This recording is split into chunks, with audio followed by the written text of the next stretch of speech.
this thought, you know. Good evening, everybody. We are going to call the November 17th, 2022 council meeting to order. Our pastor had to cancel this evening, so I would ask that everyone rise for the invocation given by Councilmember Albritton and remain standing for the Pledge of Allegiance. Please bow your head. Heavenly Father, first we want to thank you for the blessings and for the privilege of meeting here today. We come together seeking your guidance in these deliberations. Please give us wisdom and strength to make decisions in the best interest of the people who live and work in our communities. We ask for protection for all the men and women who put themselves in harm's way for the good of those they serve. In this time of Thanksgiving, we want to remember those who are less fortunate, and may we give bountiful thanks for the things you gave us. We humbly ask these things in your name. Amen. Amen. I pledge allegiance to the flag of the United States of America and to the republic for which it stands, one nation, under God, indivisible, with liberty and justice for all. Thank you, Councilmember Albritton. We do have a couple presentations this evening, but I'm going to go ahead and move things out of order because we have a future bride amongst us, and we want to get her out of here because it's going to be a hectic weekend. So we are happy to announce that the 20th Annual Citizens Academy class is graduating tonight, and we just had an opportunity to have dinner with them. Each of the 17 graduates have shown their commitment to the future of Clearwater by completing an intensive 10-week program that included visits to many city facilities, departments, and our downtown. Because citizen involvement is crucial to the future of Clearwater, this group is to be commended for their achievement and dedication. Many of our Citizens Academy graduates now serve in leadership positions within our community, and I'm sure these graduates will do so as well. I offer my congratulations to all of you, and as we call your name, if you would come forward, then we're going to get a group picture with Allie. Right? Absolutely, all right. Amanda Jackson.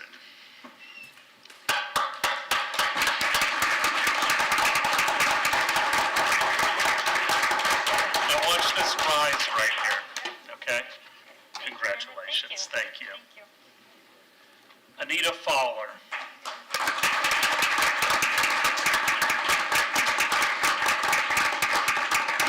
Rise. Congratulations. Thank you.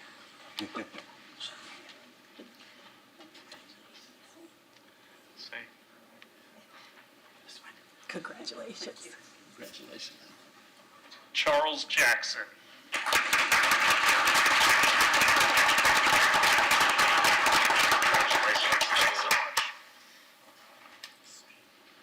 There you go. Got it. Congratulations. Congratulations, Charles. Corey Chase.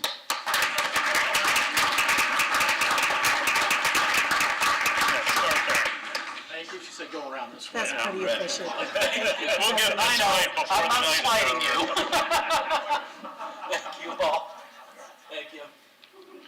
David Farr.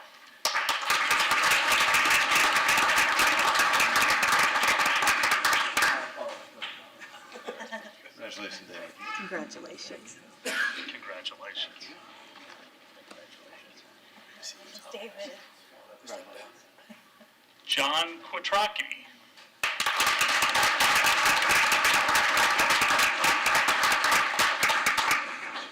Pleasure.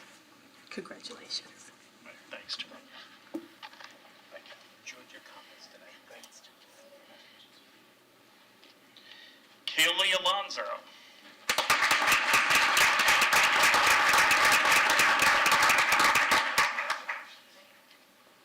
Congratulations. Congratulations, Kathy. Yeah. It is bad. Thank you. Congratulations.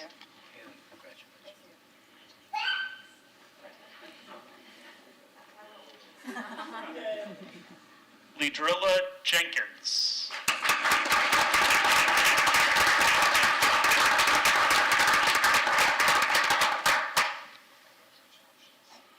Great job.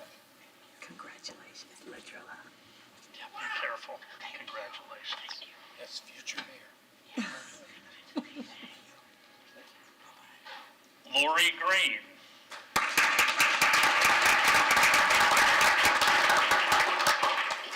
Diplomas in the mail.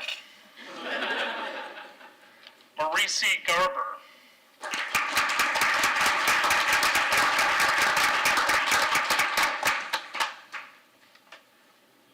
A little slower than some of them.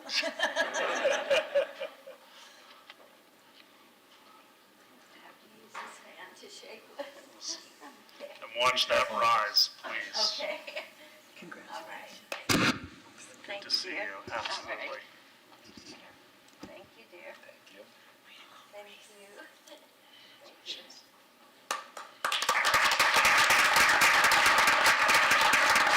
Michelle Edwards.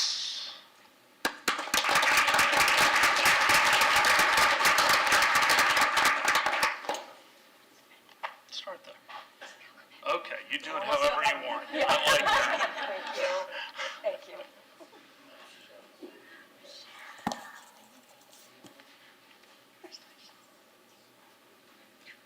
Congratulations, Michelle.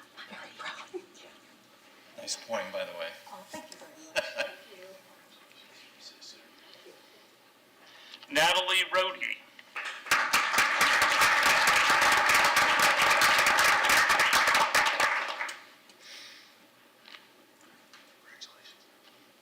Good job. Congratulations. Congratulations. Thanks for all the ideas.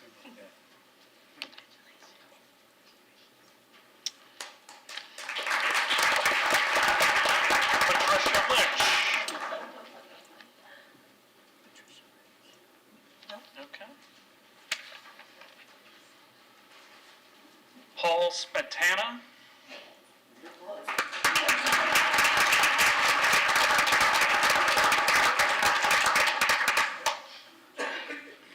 Patricia's here.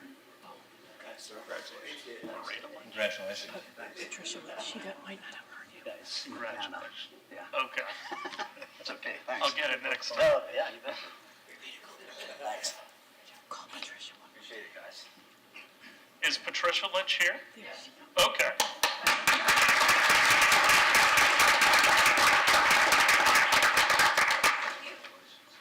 Congratulations. Congratulations, Patricia. Congratulations. Thanks so much. Paul Tierberg.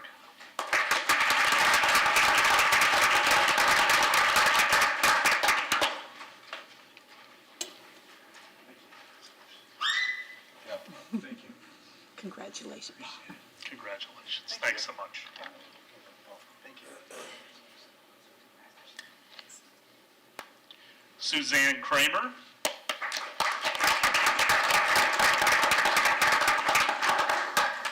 And Teresa Gill.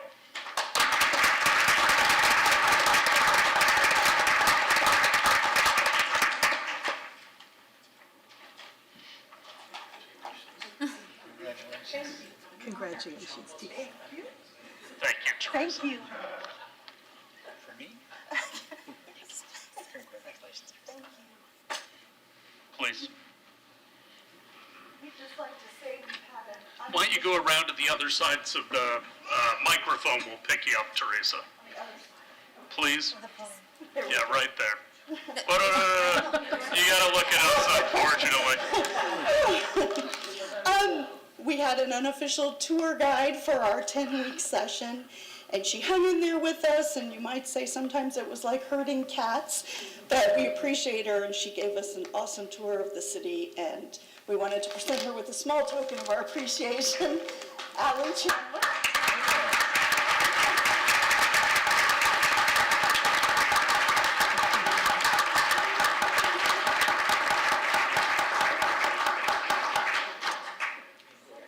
So all of these sessions take place at night. It really is an enormous time commitment by all of the graduates, but also of our staff. And they do a really marvelous job. It's fun to see the competition between the different departments, trying to outdo each other week to week. But we want to congratulate you and have a marvelous, safe, and blessed weekend. So,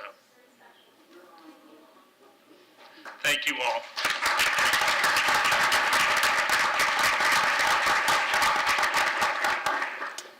So we have some service awards for our employees tonight. First, for 5 years of service, Andre Sistone from the Police Department.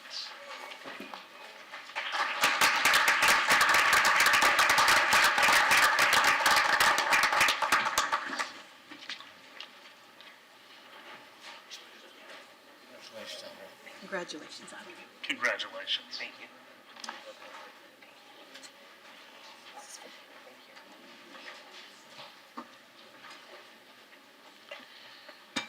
Next, for 10 years of service, from the Parks and Rec Department, Marcy Triple.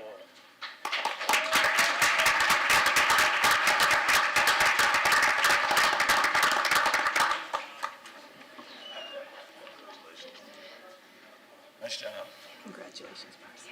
Congratulations.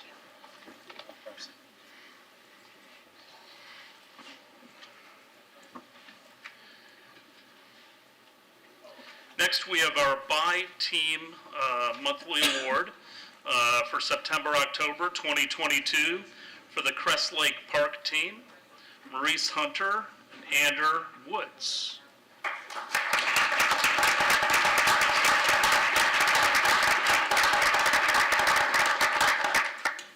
I'm going to read this.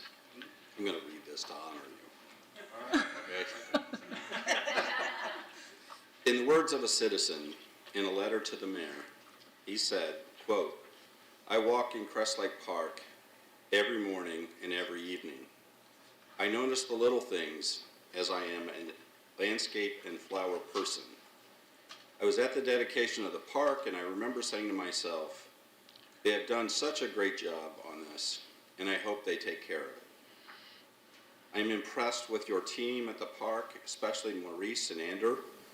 The restrooms always look good. The garbage cans are never overflowing. As I complete my laps around the perimeter, I usually see one or both in their golf cart, tending to the business of the park. And I want to say I see extra effort on their part. It's more like TLC than work, and it shows. Furthermore, they always have a friendly greeting. They truly are ambassadors of our beloved little park, and I appreciate it. Will you please take the time to thank them for me? I'm sure there are many residents who feel like I do. Thank you, Maurice and Ander, for your dedicated service and being such fantastic ambassadors to our city. Signed, Frank V. Hibbard, the mayor of Clearwater.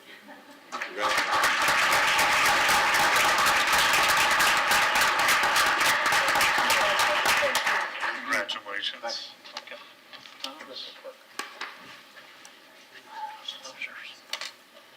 Over on the ground. Next, we have our Employee of the Month Award for October 2022, and it is Kelsey Troyer from Public Works.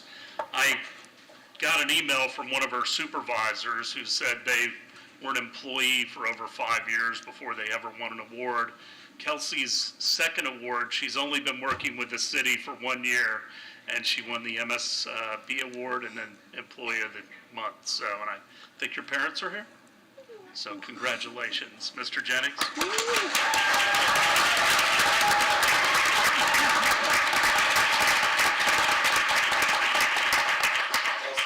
Kelsey Troyer, Senior CAD and GIS Technician, October 2022, Employee of the Month. In the words of a coworker, quote, Kelsey created a GIS viewer specifically to manage real estate property within the city. She collaborated with all stakeholders on numerous occasions to ensure that all needs were met. This was a tremendous undertaking, but Kelsey met the challenge head-on with a can-do attitude. As one of the stakeholders that benefits most from the new viewer, I can attest that this new viewer is an incredible time saver. She took a manual, a paper system, and embraced technology required to automate these records. Kelsey continues to ensure that this new viewer provides maximum benefits as it evolves. I cannot recommend her highly enough for the Employee of the Month and even the year. Thank you, Kelsey, for your innovative thinking and helping your fellow employees and to everyone that will benefit from this new system. Signed this day, Frank V. Hibbard, Mayor of Clearwater. Congratulations.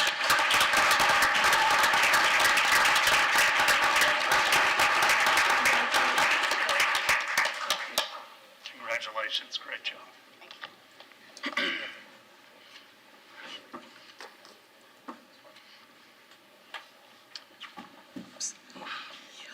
It's a killer. We need to up our insurance on that hump. The bi-monthly team award for November, December 2022 is the Transit Camp Environmental Cleanup Team. Oh my goodness.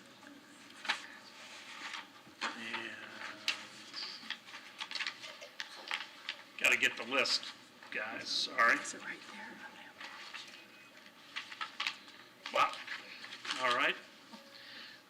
William Anderson, Paul Mack, John McDowell, Chancey Anderson, Brian DeWitt, Joel Donegan, Michael Ryder, Jimmy Evans, Patrick Polther, Randy Polther, Steve Usery, Edward Costello, Kaylee Elkins, Brian Lennon, Ali Ismailowski, Patrick Zulli, Jeff Gilliam, Marcus DeBose, Marcus Weaver, Caleb Bischoff, Charles Stevenson, Theodore Hodich, Aaron Cohen, Anthony Hadley, Dexter Waters, Matt Henderson, Robert Reed, Darius Bryant, Larry Jones, and Stefan Della Volpe. We don't have all of them. Much does, yeah.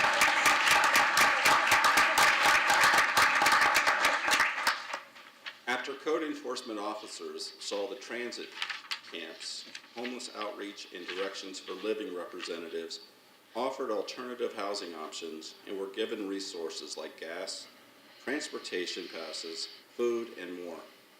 Parks and Recreation, with assistance from Public Works, Planning and Development, Solid Waste and Recycling, Public Utilities, Marine and Aviation, Police, and the Homeless Outreach Program, partnered to clean multiple large transit camps that had occupied city green spaces along creeks and trails. At the first location near Stevenson Creek, Traffic and Engineering and the Clearwater Police Department assisted with closing the road, while Parks and Recreation operated heavy equipment to remove more than 60 yards of trash. Not only did the camp's location make it difficult to clean, but was also made it an environmental hazard. The debris was spilling into the creek each night when the tide would rise. Parks and Recreation employees also removed many invasive plant species like Brazilian pepper trees. Overall, the cleanup took 4 hours. The second location covered almost 2 acres of land behind the Clearwater Solid Waste Transfer Station. The wetland area was too unstable for Parks and Recreation's heavy equipment vehicles to navigate through naturally. So they built a temporary bridge using concrete blocks. Parks and Recreation heavy equipment operators would scoop up mountains of discarded trash and load it into dump trucks, drive all the way around the trail via US 19, and dispose of it via the solid waste transfer station. After hours of machine pickup, the solid waste employees used grabbers to manually pick up the tiny leftover pieces of debris. The cleanup took a week to complete. The number of hours and labor for projects like these are valuable. Thank you to the employees who made this project possible. Signed, Frank V. Hibbard, Mayor of Clearwater.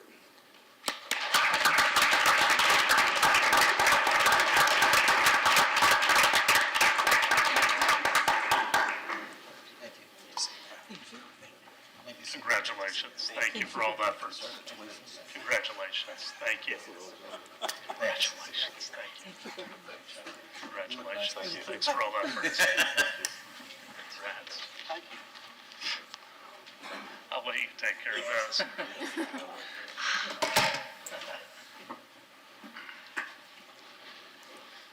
Now, if I could have Mark Zinda from Amplify Clearwater come forward for the Low Major de Tampa Bay 2022 and Prospera Awards. Good evening, everyone.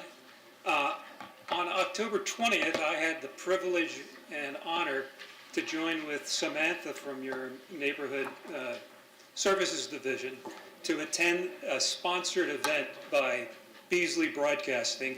It was their Best of Tampa Bay.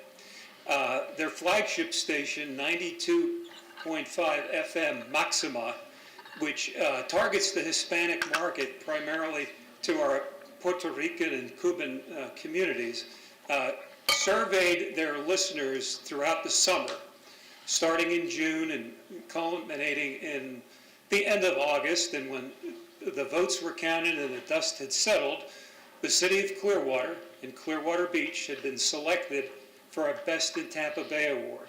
As a matter of fact, they were selected for 2 awards. One was for the Best Family Beach, and the second was for the Best Singles Beach. So it was very heartwarming to see that the city, and specifically folks who live here in Tampa Bay, recognize what we know every day, that this is just a jewel and an asset to the community, and it's great to see that we're recognized for that. I have with us tonight the 2 plaques.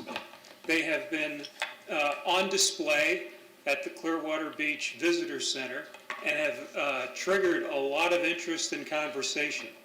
So I was, again, very happy to accept the award for the city. Thank you, Mark. We want to keep those type of awards coming, and we appreciate you representing the city Thank you. and the partnership with Amplify. Thank you.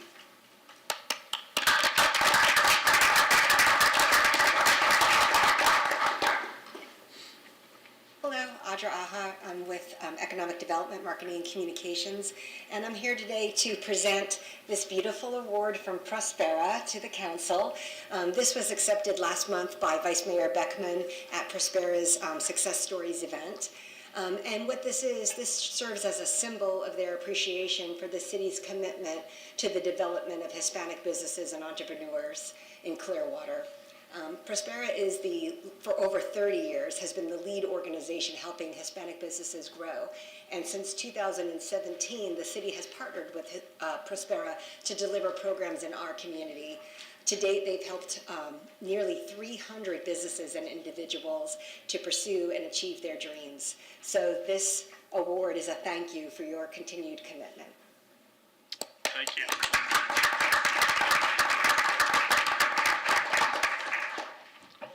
That is a hazard. Thank you. And they, sorry for the date change that you weren't able to. It's quite all right. Thank you so The much. Vice Thank you, Mayor absolutely, handled it, Audra. I'm sure, beautifully, so. It was a good event. Thank you. Anybody who wants to speak to citizens to be heard, you need to get a card. I would ask the council if there are any amendments to the minutes of the November 3rd, 2022 meeting. Move to approve the minutes. Second? All in favor? Aye. Opposed? Unanimous. This time I'll open it up to citizens to be heard. We ask you to come up, state your name for the record, fill out a comment card, and we respectfully ask you to keep your comments to 3 minutes.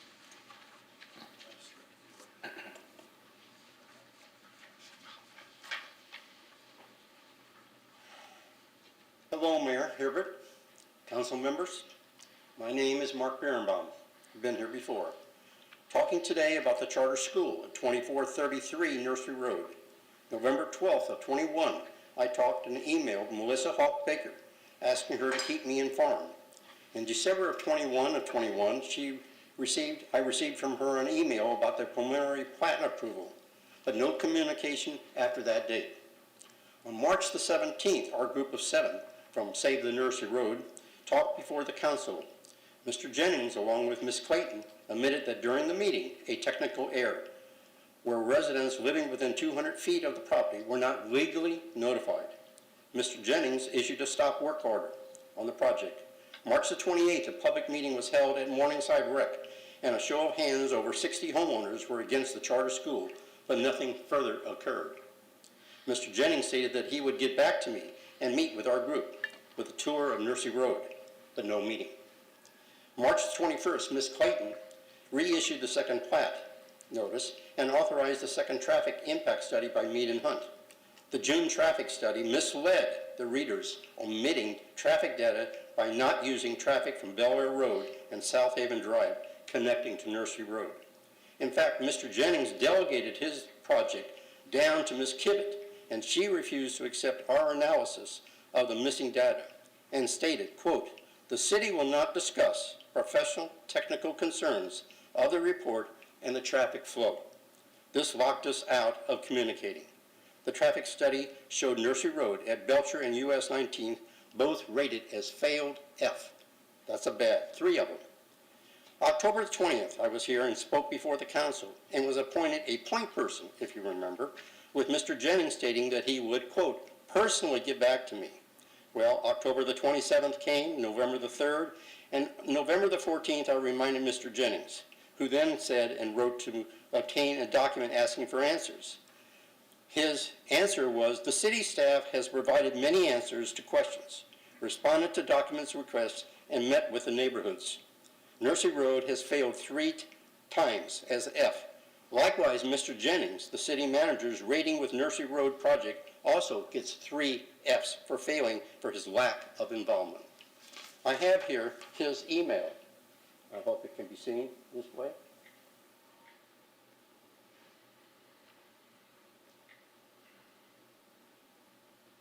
And if you notice on the bottom line, we simply cannot continue this back and forth as we have fundamentally differences of opinions.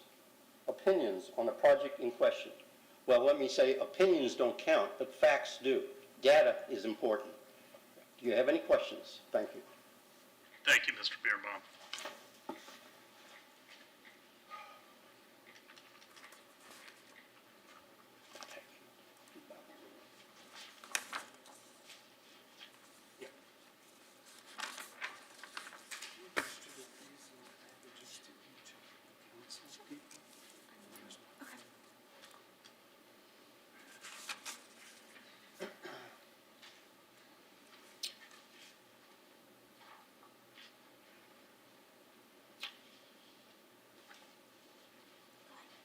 I'm going to truncate my report here.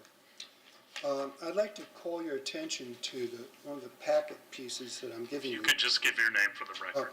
Dalton, okay. The city code that Clearwater has is pretty clear, so uneducated people like me can actually read it and understand it.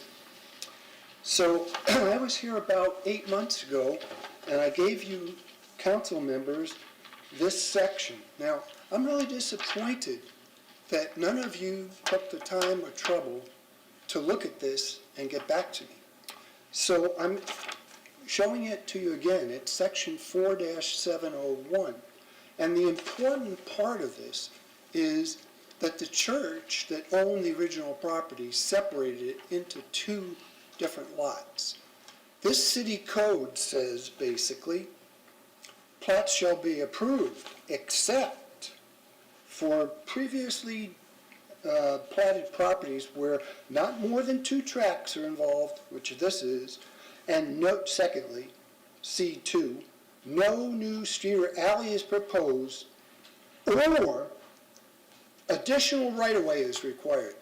Well, those properties have 2 driveways that have right-of-way and that go out to the street for cars. So they're proposing modification of the whole highway. That seems to be request of right-of-way. And no right-of-way is now required or able to be used. They fouled themselves up by dividing the property. Otherwise, they would have been able to request that. I call attention also to the next piece, which is 2-1201. And there's been a bunch of controversy, and we get all kinds of criticism for our presentations, of, oh, it's in the I district and it's all fine. Well, it isn't fine. This is the intent and purpose of this district, and it specifically says, it shall not impact the integrity of adjacent residential neighborhoods. We're an adjacent residential neighborhood. It also goes on to say, or negatively impact the safe and efficient movement of people and things, that would be cars, within the city of Clearwater. Well, it obviously impacts because we have a C-rated road. The study people say it would be a D road. That doesn't sound like it's an increase in efficiency. In fact, as Mr. Birnbaum says, it's an F because they hide the data. And lastly, I point out the third handout, 3-1904, which is roads generally. You take a look at that. Primary access is required to a street such as a collector and artery for schools. Thank you. You're welcome. We need to stick to code. Anyone else for citizens to be heard? Marita Lynch. Good evening. So many good things happened at the beginning of this meeting that I have to apologize in advance because I'm really going to be a bummer. I want to share with you an experience that I had. I was out to breakfast on Saturday morning with a friend at a place on Highland Avenue. We've been going there for a while, and there is noise across the street from Highland Avenue, a lot of noise. One Saturday about 2 weeks ago, it was particularly loud, and you could feel the malevolence in the air. So I went over there, and it's a women's health clinic. And what was happening was really terrible. I pulled in and I volunteered, and I went back the next Saturday to volunteer because this is, as I said, a women's health clinic, and there are girls and women who are there to access health care. Health care, you have a right to privacy, but there have to be volunteers there to protect these people from the vitriol and the threats and the accusations that are leveled at them as they access basic legal health care. So I think this is an important issue. What I experienced there was, you can't imagine it unless, and I suggest you go and stop by some Saturday because you really can't imagine it until you experience it.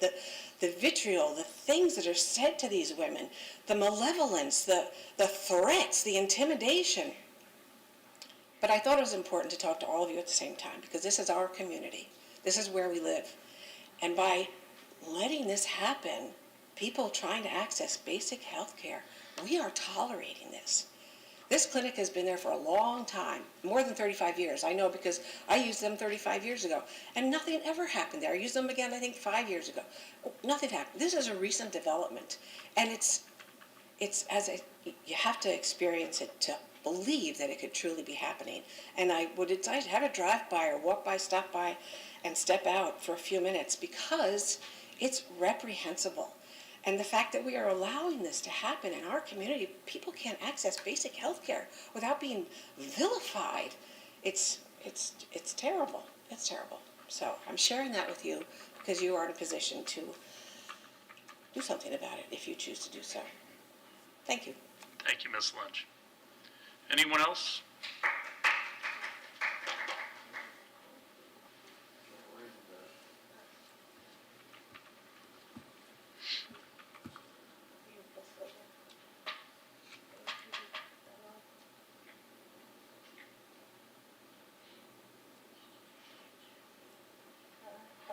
Basically, I came last year.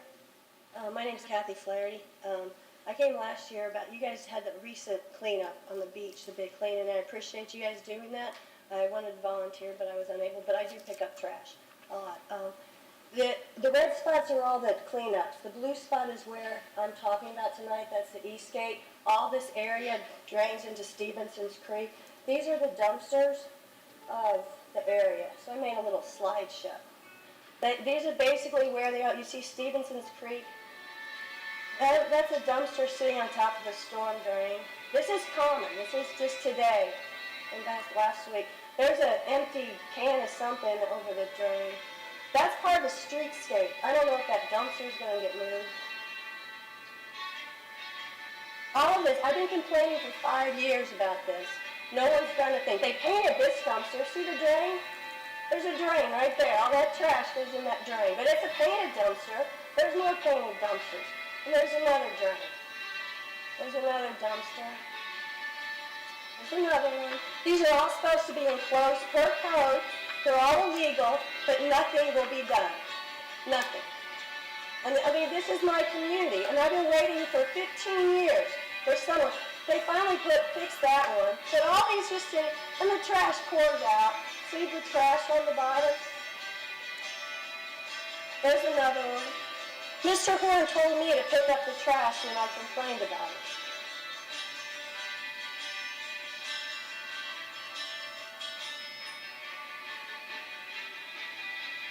There's more drains and dumpsters.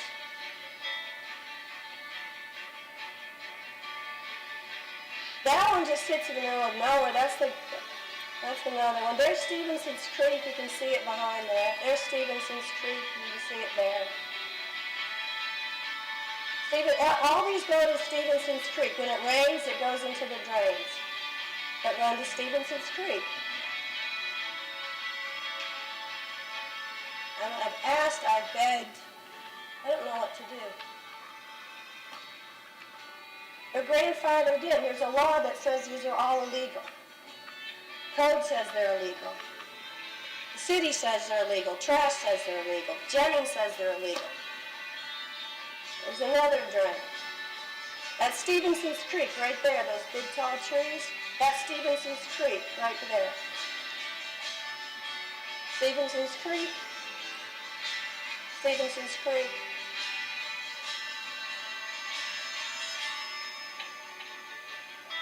That's my favorite one. This girl is walking home from school. She was walking home from school, and she has to walk through that trash every day. And no one does anything, and it's happened for years, for 20 years. Do something about it instead of having cleanups on the beaches.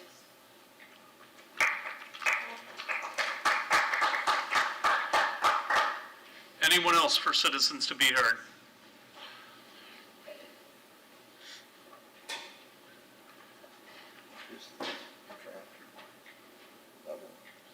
Obviously, I don't know what I'm doing.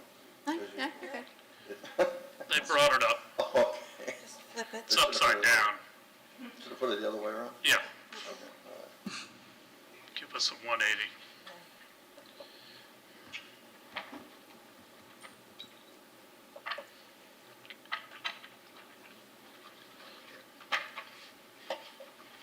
There we go. Lauren Bill, the Veterans Advocate, and rank has its privileges, Mr. Mayor. These items I have are for you, and I know you're benevolent, Mayor, you'll share them. I've only got 3 minutes. I got to cover a program in Washington that lasted 6 hours. And General LaFavor, his task was to begin and finish the banquet on the same day. And actually, I think I got an easier gig than that. This is, well, history was and is. It's a salute to OSS in World War II and General Donovan. And since 9/11, as Anna McRaven said, the OSS is alive and well. So before we had the banquet for Director Tennant, we had a memorial ceremony near General Donovan's gravesite and President Kennedy's gravesite with the OSS, Simon, and of course for SOCOM and MacDill, Special Operations Command, the tip of the spear. As far as participation with SOCOM and MacDill, as far as I know, Clearwater's finest Chief Slaughter is about the only person that comes to change of commands or at Soft Memorial Day or Veterans Day. And I talked to the wing commander, and he's just come on board. Now we're past COVID and some other things that are on the base. He wants to establish ties. And I don't know about you folks, but I don't think Clearwater should play second or third fiddle to Tampa or St. Pete. So the invitations are there. Protocol office can help. My good friend Terry Montrose, Chief Public Affairs, can help. They do this stuff for a living. They just had the Tampa Chamber of Commerce go to the base, see the mission, and just get acclimated. So I will give these items to you. I know you'll share them. If there's anybody besides council or anything who's interested in this history, because it tells the whole story. It shows the linkage of the past and our present-day warriors. And like I said, I had the easier gig, 3 minutes. He had to do it in 6 hours. Thank you, Mr. Bill. Do you want me to bring him up? Can I approach the bench? You may. I may? We'll put them in City Hall. I can't take them personally, but Well, whatever the protocol is. If anybody wants to know anything about it, I'd be more than happy thank you. to talk to them. Thank you. Thank you.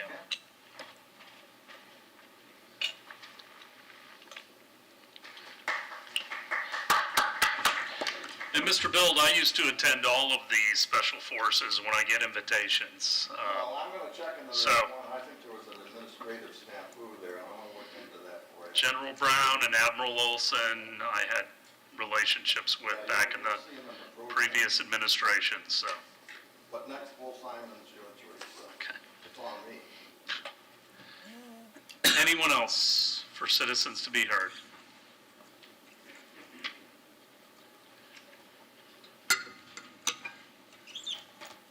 I'm Mr. Haluba, and I aggravate Frank Hibbert. I believe it's quite interesting, that there's such a nice public show when new Clearwater officers are sworn in. Less publicized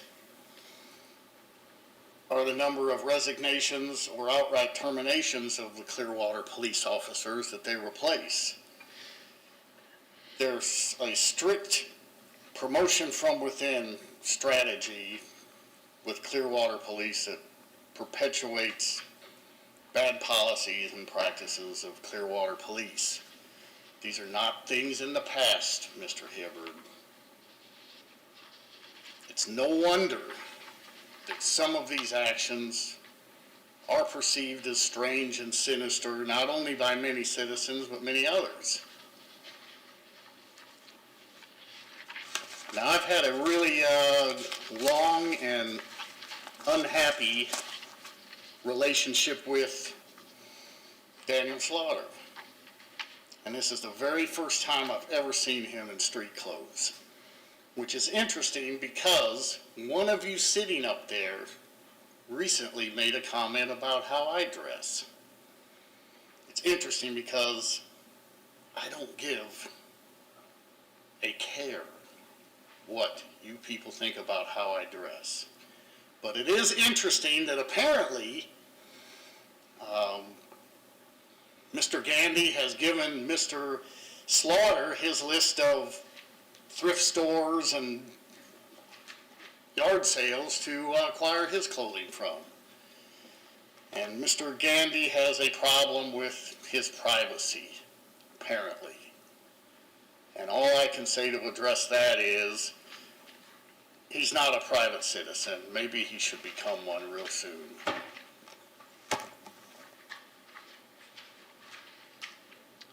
Anyone else for citizens to be heard?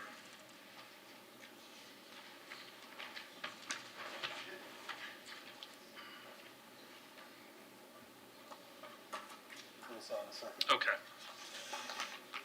I actually want to say something. Amara Lionheart, former candidate for state senate. And I want to say that the Clearwater Police is one of the finest police department in our city, state, and country.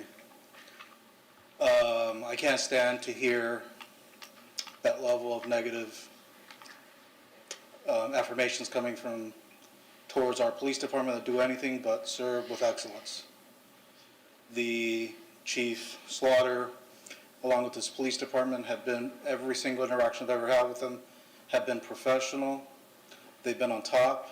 We have one of the safest cities in the country. It's not me coming from that. We could look at the numbers that prove that. So I want to say thank you to City Council. Thank you to the Clearwater Police, and keep going and keep doing a great job. Thank you. Thank you.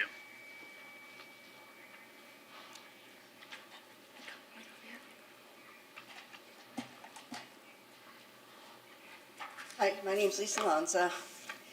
Good evening. I just want to address something about the Affordable Housing Advisory Committee that you served on, Councilman Beckman. And I've been watching those meetings, and you're covering a lot of territory. One thing that was discussed that I'm concerned about is co-housing or second dwellings or tiny houses in certain neighborhoods, mother-in-law apartments. I live in a zero lot line, and I think you've gotten letter. I've actually emailed about you, so this shouldn't be something new, but I just thought I'd make it public. Some of our neighborhoods have one-car garages, and the driveway can only accommodate one car, and then we've got a bunch of people living in the houses. There's six, great people across the street from me, very, very nice people, but they have 8 cars. And it really it's difficult to leave the house and have guests. So I hope when you do, I think it's great to have this mother-in-law apartment. I like it, or any kind of co-housing that you're thinking of, but please take into consideration the neighborhoods. Some of our neighborhoods just cannot handle it. Okay, thank you. Anyone else before I close citizens to be heard? And I was remiss in not introducing the dais, so on my far right is City Manager John Jennings. Good evening. Councilmember David Albrecht. Good evening. Councilmember Kathleen Beckman. Good evening. Councilmember Mark Bunker. Good evening. Councilmember Lena Teixeira. Good evening. And our City Attorney David Margolis. Good evening. So I would ask if there are any items on the consent agenda, items 7.1 through 7.4, to be removed by either citizens or the council. Rosemary, yes. I have a request to remove all items from the consent agenda. All items. Okay, item 7.1. Approve the contract for purchase of real property by the City of Clearwater, Florida between the City of Clearwater seller and Palm Bluff Development Group, LLC buyer, and authorize the appropriate officials to execute same together with all other instruments required to effect closing. Anyone from the public to speak to this item? Would you like staff to present the item? No, we had it on consent. I had consensus to approve it, so if there's no one to speak to it. Well, I don't know that much about it. I did watch the meeting Monday, but you cover so much that I think I watched it at 2 o'clock in the morning. So approve Lisa Lanza, that's my name. Approve the contract for purchase of real property by the City of Clearwater between the City of Clearwater, which is selling the property, to the Palm Bluff Development Group. So why are we doing this? What's going to go there?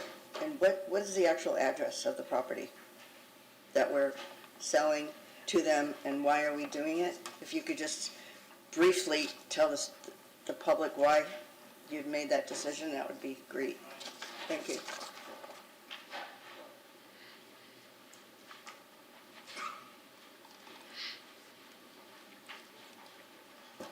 Good evening, Elliot Schoberg, the Deputy Engineering Director. The property went out for bid. Somebody solicited us to purchase the property, so we put it out for sealed bid, and it was awarded to the highest bidder for the property. It was something that we obtained in a foreclosure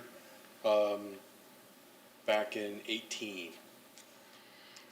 And the appraisal was $87,500. Correct. And the selling price is $201,000. Mr. Margolis, have we followed all of the rules for dispensation of a property? Yes, sir, as far as I know. Okay. Any questions from council? Motion to approve agenda item 7.1. Second. All in favor? Aye. Opposed? Unanimous. 7.2. Approve a professional service agreement and work order with Harvard Jolly Inc. of St. Petersburg, Florida for the design of the new South Osceola Avenue parking garage in the amount of $1,540,598 pursuant to request for qualifications 40-22 and authorize the appropriate officials to execute same.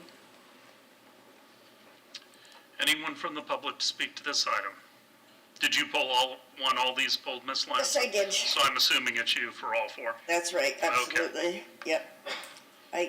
For years, I didn't even understand what the consent agenda was.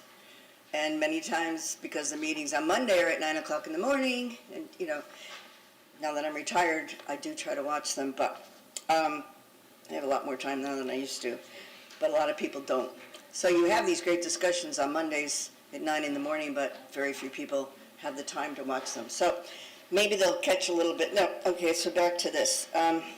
This is just a matter of educating and keeping track of what's going on.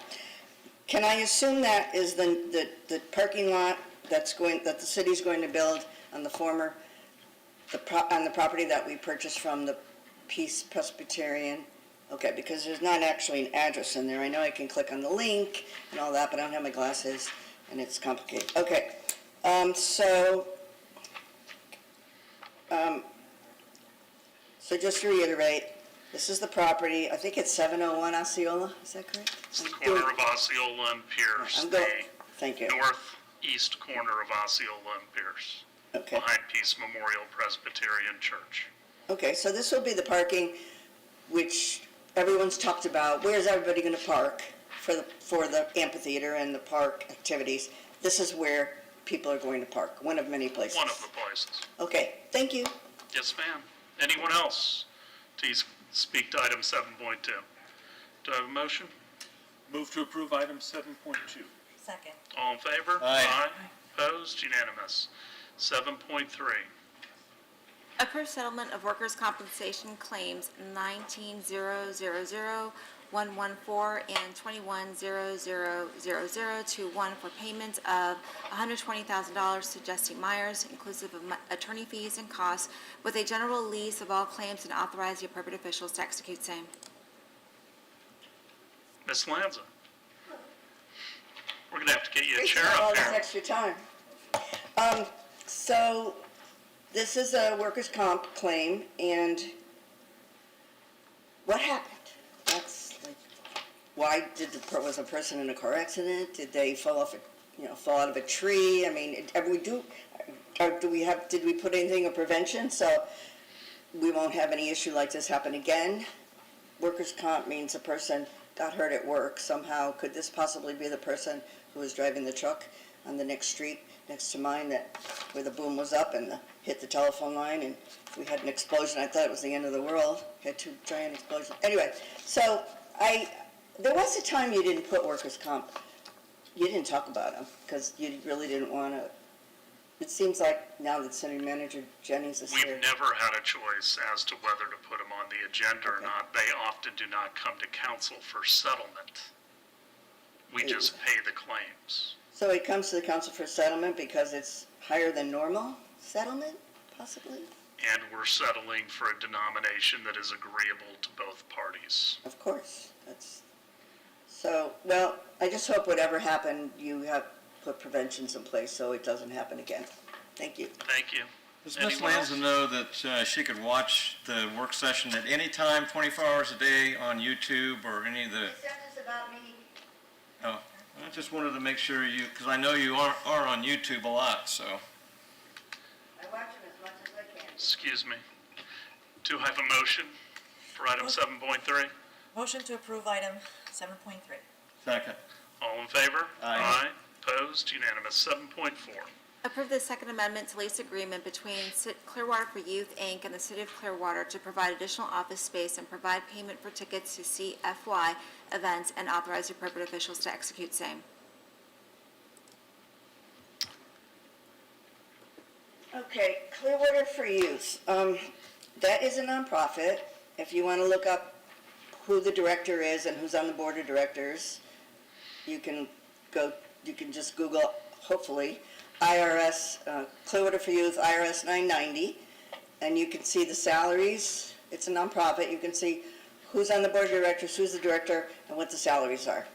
And for those of you who don't know, a former employee of Clearwater who was fired, whether rightfully or wrongfully, I'm not going to say, but that person now is, from what I understand, the last time I looked at the IRS 990, is now the director of Clearwater for Youth. And so it's interesting because he was fired from the city and then boom, he was over director of Clearwater for Youth. So, but if you click on the link in this agenda item 7.4, there's a whole section in there about the tickets, payment of tickets, and there's $5,000 plus that some kind of agreement that the city's going to pay Clearwater for Youth over $5,000 for tickets to, and they're going to give them a table and this may be something like what we were doing with the gas division. I don't know. But, people, we just need to, I talk to people all the time and they're like, oh, what are you going to do about it? They're just going to do what they want and who cares? But I really want people to care. I know Kathleen Beckman came to town, Councilman Beckman, and boy, she cared. When she came to this podium, I watched her and I was like, wow, there's the dynamite. We need more people like that. Marita Lynch, who was up here today, and we just people gotta pay attention. This is serious stuff. Thank you for your service. I think Ms. Lands, everybody up here cares. I know they do. They give a lot of time and effort and read all the material and go through work. No, we're not having a conversation. You had your 3 minutes. So I've lost my First Amendment rights to comment? You don't have to reply. You had your opportunity. Everybody up here cares. If you want to be up here, you ought to run. Ms. Lanza, you are out of order. We'll take a recess.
You know, she does improv. We need an improv theater downtown. We'll reconvene the council meeting. We're on item 7.4. Any questions for staff on item 7.4? Move to approve agenda item 7.4. Second? All in favor? Aye. Opposed? Unanimous. 8.1. Approve the annexation of initial future land use map designation of residential urban and initial zoning atlas designation of low, medium density residential district for 3144 Johns Parkway and pass ordinances 9591-22, 9592-22, and 9593-22 on first reading. Good evening, Dylan Prince, Planning and Development. This voluntary annexation petition involves a 0.187 acre property consisting of one parcel of land occupied by a detached dwelling. The property is located on the north side of Johns Parkway, approximately 615 feet east of South McMullen Booth Road. The applicant is requesting annexation in order to receive sanitary sewer and solid waste service from the city. The property is contiguous to existing city boundaries to the north, east, and west. It is proposed that the property be assigned a future land use map designation of residential urban and a zoning atlas designation of low, medium density residential. The applicant has paid the required sewer impact fee in full and is aware of the additional costs to extend city sewer service to this property. Any questions? Anyone from the public to speak to item 8.1? Mr. Margolis? All right, we have three ordinances. First up is 9591-22, an ordinance of the City of Clearwater, Florida, annexing certain real property located on the north side of Johns Parkway, approximately 615 feet east of South McMullen Booth Road, whose post office address is 3144 Johns Parkway, Clearwater, Florida, 33759, into the corporate limits of the city and redefining the boundary lines of the city to include said addition, providing an effective date. Second is ordinance number 9592-22, an ordinance of the City of Clearwater, Florida, amending the future land use element of the comprehensive plan of the city to designate the land use for certain real property located on the north side of Johns Parkway, approximately 615 feet east of South McMullen Booth Road, whose post office address is 3144 Johns Parkway, Clearwater, Florida, 33759, upon annexation into the City of Clearwater as residential urban RU, providing an effective date. And finally, we have ordinance number 9593-22, an ordinance of the City of Clearwater, Florida, amending the zoning atlas of the city by zoning certain real property located on the north side of Johns Parkway, approximately 615 feet east of South McMullen Booth Road, whose post office address is 3144 Johns Parkway, Clearwater, Florida, 33759, upon annexation into the City of Clearwater as low medium density residential, LMDR, providing an effective date. Do I have a motion? Motion to approve agenda item 8.1. Second. All in favor? Aye. Opposed? Unanimous. 8.2. Approve the annexation initial future land use map designation of residential low and initial zoning atlas designation of low medium density residential district for 1200 Norwood Avenue and pass ordinances 9599-22, 9600-22, and 9601-22 on first reading. Thank you. Kyle Brotherton, Planning and Development. So this voluntary annexation petition involves a 0.264 acre property consisting of one parcel of land occupied by a detached dwelling. The applicant is requesting annexation in order to receive sanitary sewer and solid waste service from the city. It's proposed that the property will be assigned a future land use designation of residential low and a zoning atlas designation of low medium density residential. The applicant has started a renovation of the property within Pinellas County, and due to the nature of that renovation, Pinellas County has required the applicant to connect to the city's sewer system before issuance of a certificate of occupancy. And for that reason, second reading will be delayed until the applicant receives that certificate of occupancy, at which time Planning and Development will schedule the second and final reading. Any questions? Anyone from the public to speak to item 8.2? Mr. Margolis?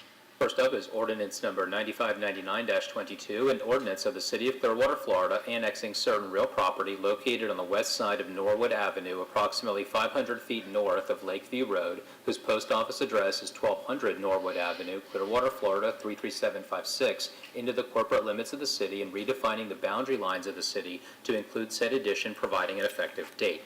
Next up is ordinance number 9600-22, an ordinance of the City of Clearwater, Florida, amending the future land use element of the comprehensive plan of the city to designate the land use for certain real property located on the west side of Norwood Avenue, approximately 500 feet north of Lakeview Road, whose post office address is 1200 Norwood Avenue, Clearwater, Florida, 33756, upon annexation into the City of Clearwater as residential low, RL, providing an effective date. Finally, we have ordinance number 9601-22, an ordinance of the City of Clearwater, Florida, amending the zoning atlas of the city by zoning certain real property located on the west side of Norwood Avenue, approximately 500 feet north of Lakeview Road, whose post office address is 1200 Norwood Avenue, Clearwater, Florida, 33756, upon annexation into the City of Clearwater as low-medium density residential, LMDR, providing an effective date. Do I have a motion? Move to approve item 8.2. Second. All in favor? Aye. Opposed? Unanimous. 8.3. Approve the annexation initial future land use map designation of commercial general and residential urban and initial zoning atlas designations of commercial and low-medium density residential districts for 1718 North Betty Lane, together with the abutting right-of-way of North Betty Lane, and pass ordinances 9602-22, 9603-22, and 9604-22 on first reading. Dylan Prince, Plan Development. This voluntary annexation petition involves a 2.15 acre property consisting of one parcel of vacant land. The property is located on the west side of North Betty Lane, approximately 500 feet north of Overbrook Avenue. The applicant, Habitat for Humanity of Pinellas County, plans to develop at least 11 detached dwellings. The applicant is requesting annexation in order to receive potable water, sanitary sewer, and solid waste service from the city upon availability of service and construction. The Development Review Committee is proposing that the 0.69 acres of abutting North Betty Lane right-of-way not currently within the city limits also be annexed. The property is contiguous to existing city boundaries to the west. It is proposed that the property be assigned future land use map designations of commercial general and residential urban, and zoning atlas designations of commercial and low-medium density residential. The applicant is aware that the property owner is responsible for evaluating the proper method to connect to the city sewer system, as well as for the additional cost to extend and connect to the sewer system and any upgrades to the existing system that may be necessary to receive additional wastewater flows. Any questions? Anyone from the public to speak to item 8.3?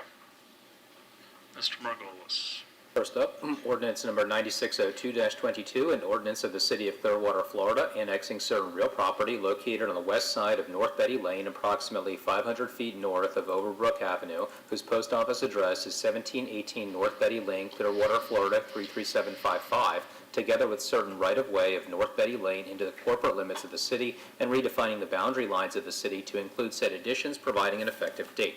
Next up is ordinance number 9603-22, an ordinance of the City of Clearwater, Florida, amending the future land use element of the comprehensive plan of the city to designate the land use for certain real property located on the west side of North Betty Lane, approximately 500 feet north of Overbrook Avenue, whose post office address is 1718 North Betty Lane, Clearwater, Florida, 33755, upon annexation into the City of Clearwater as commercial general, CG, and residential urban, RU, providing an effective date.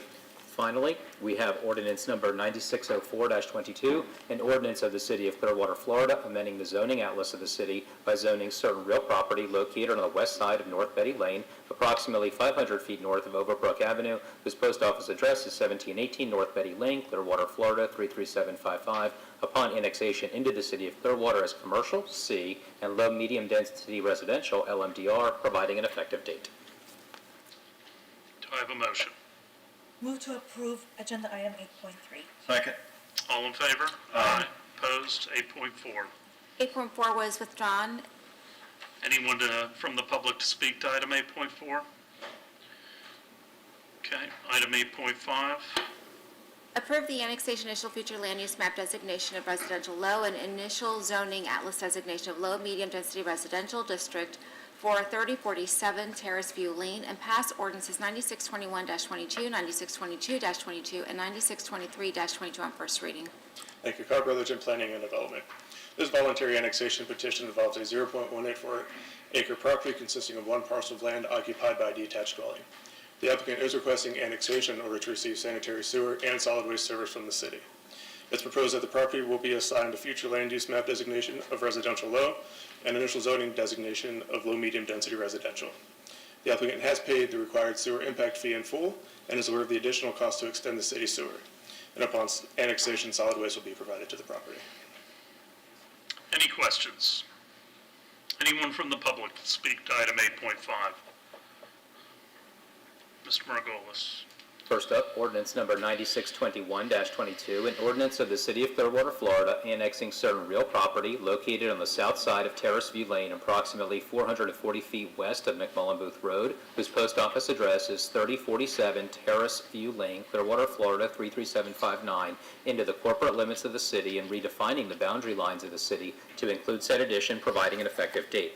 Second, we have ordinance number 9622-22, an ordinance of the City of Clearwater, Florida, amending the future land use element of the comprehensive plan of the city to designate the land use for certain real property located on the south side of Terrace View Lane, approximately 440 feet west of McMullen Booth Road, whose post office address is 3047 Terrace View Lane, Clearwater, Florida 33759, upon annexation into the City of Clearwater as residential low, RL, providing an effective date. Finally, we have ordinance number 9623-22, an ordinance of the City of Clearwater, Florida, amending the zoning atlas of the city by zoning certain real property located on the south side of Terrace View Lane, approximately 440 feet west of McMullen Booth Road, whose post office address is 3047 Terrace View Lane, Clearwater, Florida 33759, upon annexation into the City of Clearwater as low-medium density residential, LMDR, providing an effective date. Do I have a motion? I move to approve agenda item 8.5. Second? All in favor? Aye. Opposed? Unanimous. 8.6. Approve the annexation initial future land use map designations of residential low, water drainage feature and preservation, and initial zoning atlas designations of low medium density residential and preservation district for 1276 South Belcher Road, and pass ordinances 9624-22, 9625-22, and 9626-22 on first reading. Dylan Prince, Planning and Development. This voluntary annexation petition involves a 4.76 acre property consisting of one parcel of land occupied by a detached dwelling. The property is located on the west side of South Belcher Road, approximately 500 feet north of Lakeview Road. The applicant is requesting annexation in order to receive sanitary, sewer, and solid waste service from the city. The property is contiguous to existing city boundaries to the north and west. It is proposed that the property be assigned future land use designations of residential low, water drainage feature, and preservation, and zoning atlas designations of low-medium density residential and preservation. The applicant is aware that the city's sewer impact fee and assessment fees must be paid in full prior to connection and of the additional cost to extend a city sewer service to this property. Any questions? Anyone from the public to speak to item 8.6?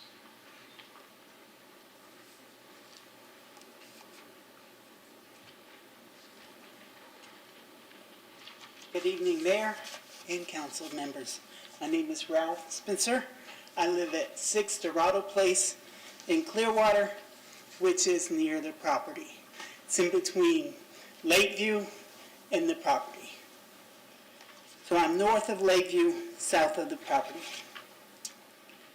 I feel that there's too much development in the area and the roads can't handle the traffic now. So I am opposed to this and ask you to make it a park. Thank you very much for your time. Thank you. Anyone else to speak to this item?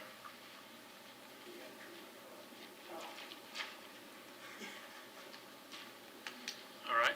Seeing none, any questions for staff? No questions. Mr. Margolis. Ordinance number 9624-22, an ordinance of the City of Clearwater, Florida, annexing certain real property located on the west side of South Belcher Road, approximately 500 feet north of Lakeview Road, whose post office address is 1276 South Belcher Road, Clearwater, Florida 33764, into the corporate limits of the city, and redefining the boundary lines of the city to include said addition, providing an effective date.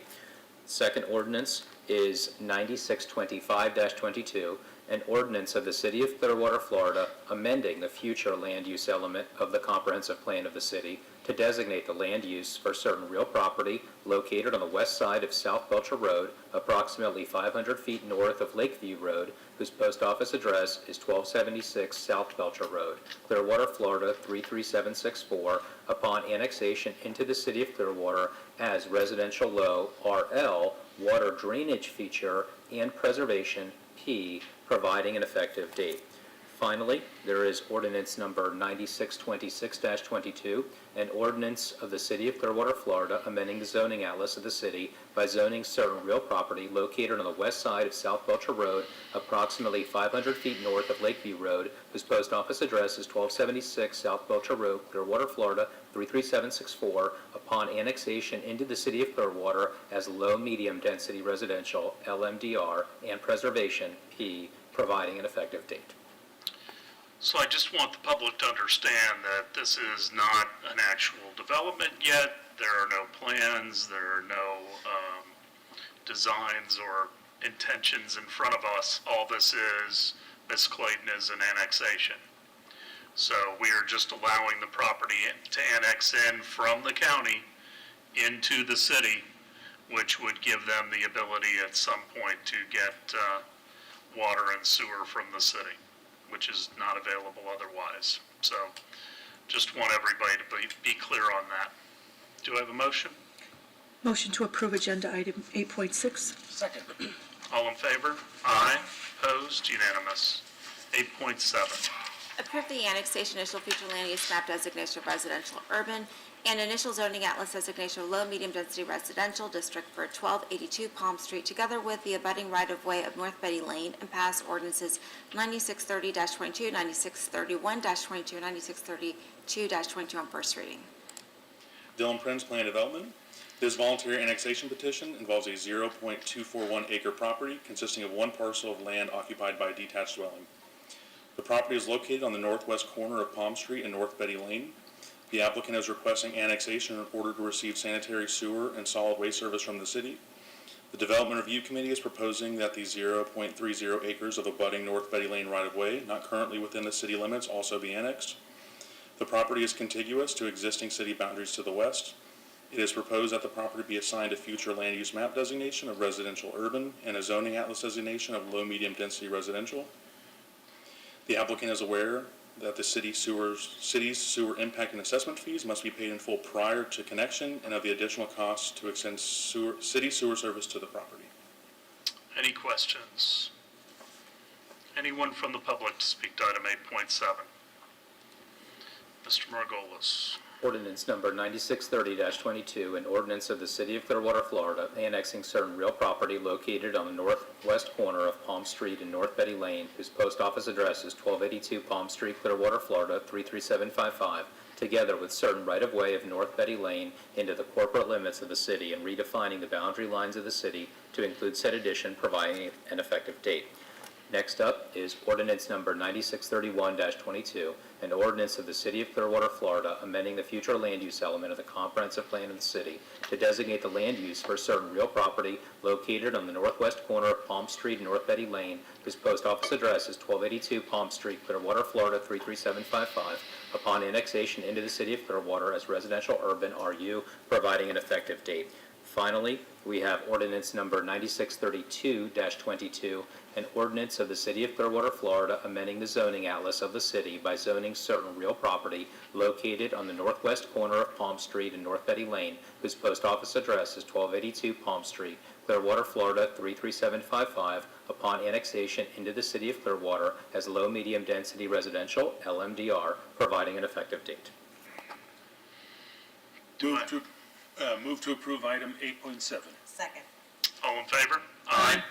Opposed? Unanimous. 9.1. Mayor, this is the second reading. Ordinance number 9620-22, an ordinance of the City of Clearwater, Florida, amending Code of Ordinances, Chapter 2, Article 5, Division 3, Employees Pension Plan, to implement negotiated benefits for non-hazardous employees, amending Section 2.412 to revise the definitions of normal retirement date investing, amending Section 2.416 to provide for 5-year vesting and a 2.5% multiplier for service earned on or after October 1st, 2022, amending Section 2.419 to provide for 5-year vesting, providing for inclusion in the code, providing for severability, providing for a repealer, and providing for an effective date. Anyone from the public to speak to item 9.1? Do I have a motion? Move to approve agenda item 9.1. Second. All in favor? Aye. Opposed? Unanimous. 10.1. Amend Clearwater Code of Ordinances, Chapter 33, Waterways, Section 33.058, same areas defined to add subsections 14 through 18, establishing slow-speed minimum wake zones along Stevenson's Creek, and pass ordinance 9640-22 on first reading. Evening, Mayor, Council, Eric Gandy, Marine and Aviation Director. So the passage of this ordinance is merely the first step in the permitting and regulatory process that would allow us to begin to regulate areas around the narrow and low bridges of Stevenson's Creek and the narrow waterways that exist there.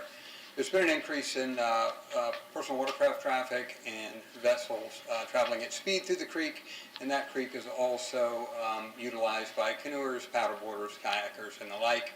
And the statute speaks directly to these situations where you have limited visibility because of low bridges and narrow bridges. I can answer any questions if you'd like. Any questions for Mr. Gandy? Anyone from the public to speak to this item?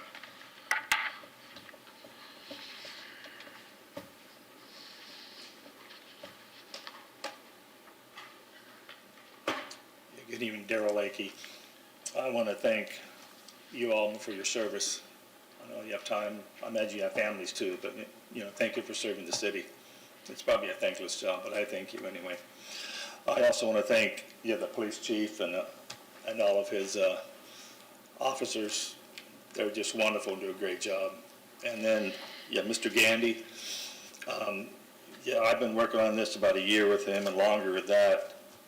With the other person, but I urge you to pass this. We are getting, I live on the creek, obviously, and I have a boat. I love boating, I love the water, it's just beautiful here. But we've had an increase of traffic along the creek there. The fishermen are fine, the kayakers are fine, it's just the jet skiers and a few boaters that go flying up and down there 25 to 30 miles an hour. And there's more kayakers, and there's also manatees. Every day we see manatees. I know that you probably can't impact you in your decision, but there are a lot of manatees here, and I don't want to see them get hit. But I've spoken with the property owners on both sides of the creek, and they're all in agreement. I was going to get a petition, going, but I broke my foot a month ago, and that kind of went out the window. But anyway, I urge you to vote yes on this, and we appreciate it. Thank you for your efforts, a lot of communication, and we thank Mr. Gandy for all he did. You look good tonight, so does the chief. I just want to throw that out there. Maybe GQ next time, chief. I don't know. If it's a thrift store, I want to find out where it is, because you look fine. So, any other questions? Do we have a motion? Motion to approve agenda item 10.1. Second. All in favor? Aye. Mayor, we have an ordinance on this. Oops. I'm sorry. So, ordinance number 9640-22, an ordinance of the City of Clearwater, Florida, making amendments to the City of Clearwater Code of Ordinances by modifying provisions of Chapter 33, Waterways and Vessels, regulating vessel operation within certain areas of Stevenson Creek, providing for severability and providing for an effective date. Motion to pass ordinance 9640-22 on first reading. Second. All in favor? Aye. Opposed? Unanimous. Anything else, Mr. Margolis? No, sir. Okay. The next two items are council action items, and they are the evaluations of our city attorney and our city manager. I think this is a process that everybody goes about in different ways.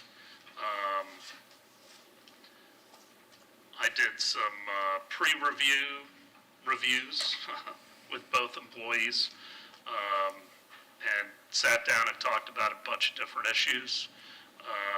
Went through our evaluations and talked about some of the things that I think are really working well, and some of the things that I think also can have improvement. So now I'm going to talk about Mr. Margolis. You know, it's unusual to have both of your lead employees come in almost simultaneously. It creates a certain level of upheaval. It's even more upheaval from losing the two that you've had for 21 and 27 years. But it is also an opportunity for change and for growth. And so I think Mr. Margolis' department is running well.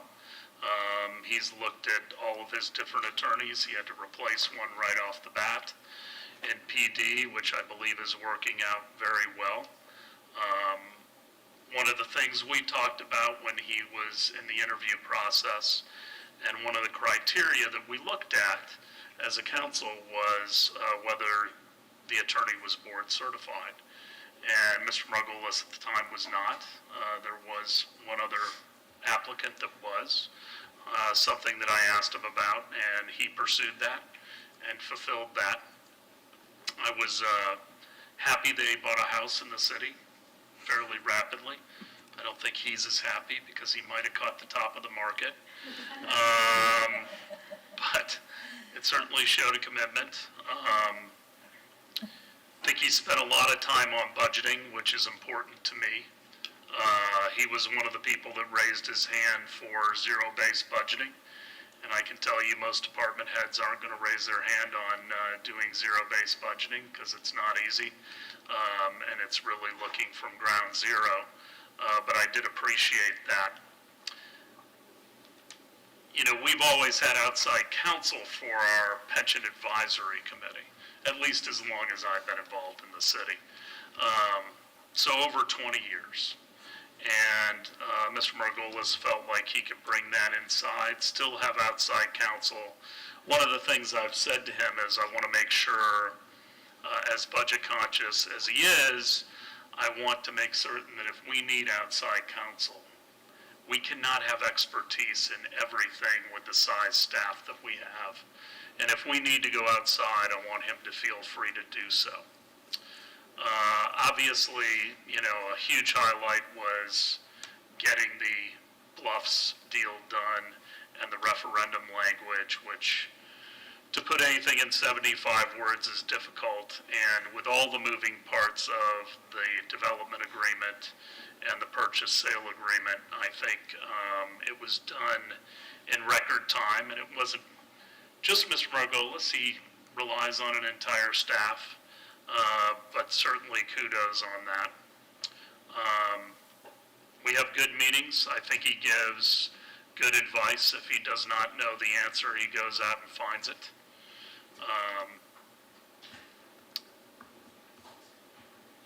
I don't ever question his intellect. I think it is tremendous. I do want to make sure he's sensitive to all the different departments and continues to work with them. And I think one of the main things that we did talk about, and one of the things I told both the city manager and city attorney is, when I start to review people, and we have a scale of 1 to 5 for all these different categories, I just don't give 5s out on every category. I don't give them to myself, and I don't give them to those who I review, because I always believe there's room for improvement. We either have to be growing or improving in the ways that we do things. And one of the things I did ding him on was, and it's something we talked about in interviews, is I'd like to see him out at some events in the public a little bit more, because I think it's important to get the flavor of the citizens, and you often get it there. Sometimes good, sometimes a little rough. We get beat up sometimes. But I think it's important that the two primary leaders of the city that are not elected do get out into the public and, see citizens. So overall, I'm very pleased. I think it's been a very good and also challenging first year. We've still got the amphitheater contract to be finished. I think we've got some strategic planning that still needs to be done. I think the attorney needs to be a part of that. I think there's a lot that we still need to do with the 2045 plan and some code changes that I think we need to do to protect citizens and give them some certainty. Much of that will come out of the planning department, but it will still run through the legal department as well. And it's important to try to figure out, as I always say, one of my greatest concerns is the unanticipated consequences of everything we do. And we will never be able to anticipate all of the consequences. It's impossible. That's why we look back and see where we made mistakes or where we can improve upon things. And if we do make a mistake, we fix it. And so that's kind of one of my guiding forces that I hope to see out of the city attorney. So, who would like to go next? Councilmember Albrecht. Well, David, I got to tell you, at first glance, when I was evaluating the candidates for city attorney, I dismissed you as looking too young for the job, your picture. But when I reviewed your accomplishments and qualifications, you quickly became my first choice. So after your first year, it has not been disappointing. You provide competent legal advice in a well thought out and concise manner. You put in extra hours and energy when needed. As an example, the Bluffs contract and development agreement. You worked long hours on those negotiations, and we really appreciate that. You're always available when I have questions, and you always are there for my one-on-one meetings every week. And I told you that in the beginning, that was important to me to get feedback from you on what your concerns are, and then for me to bring questions to you every week.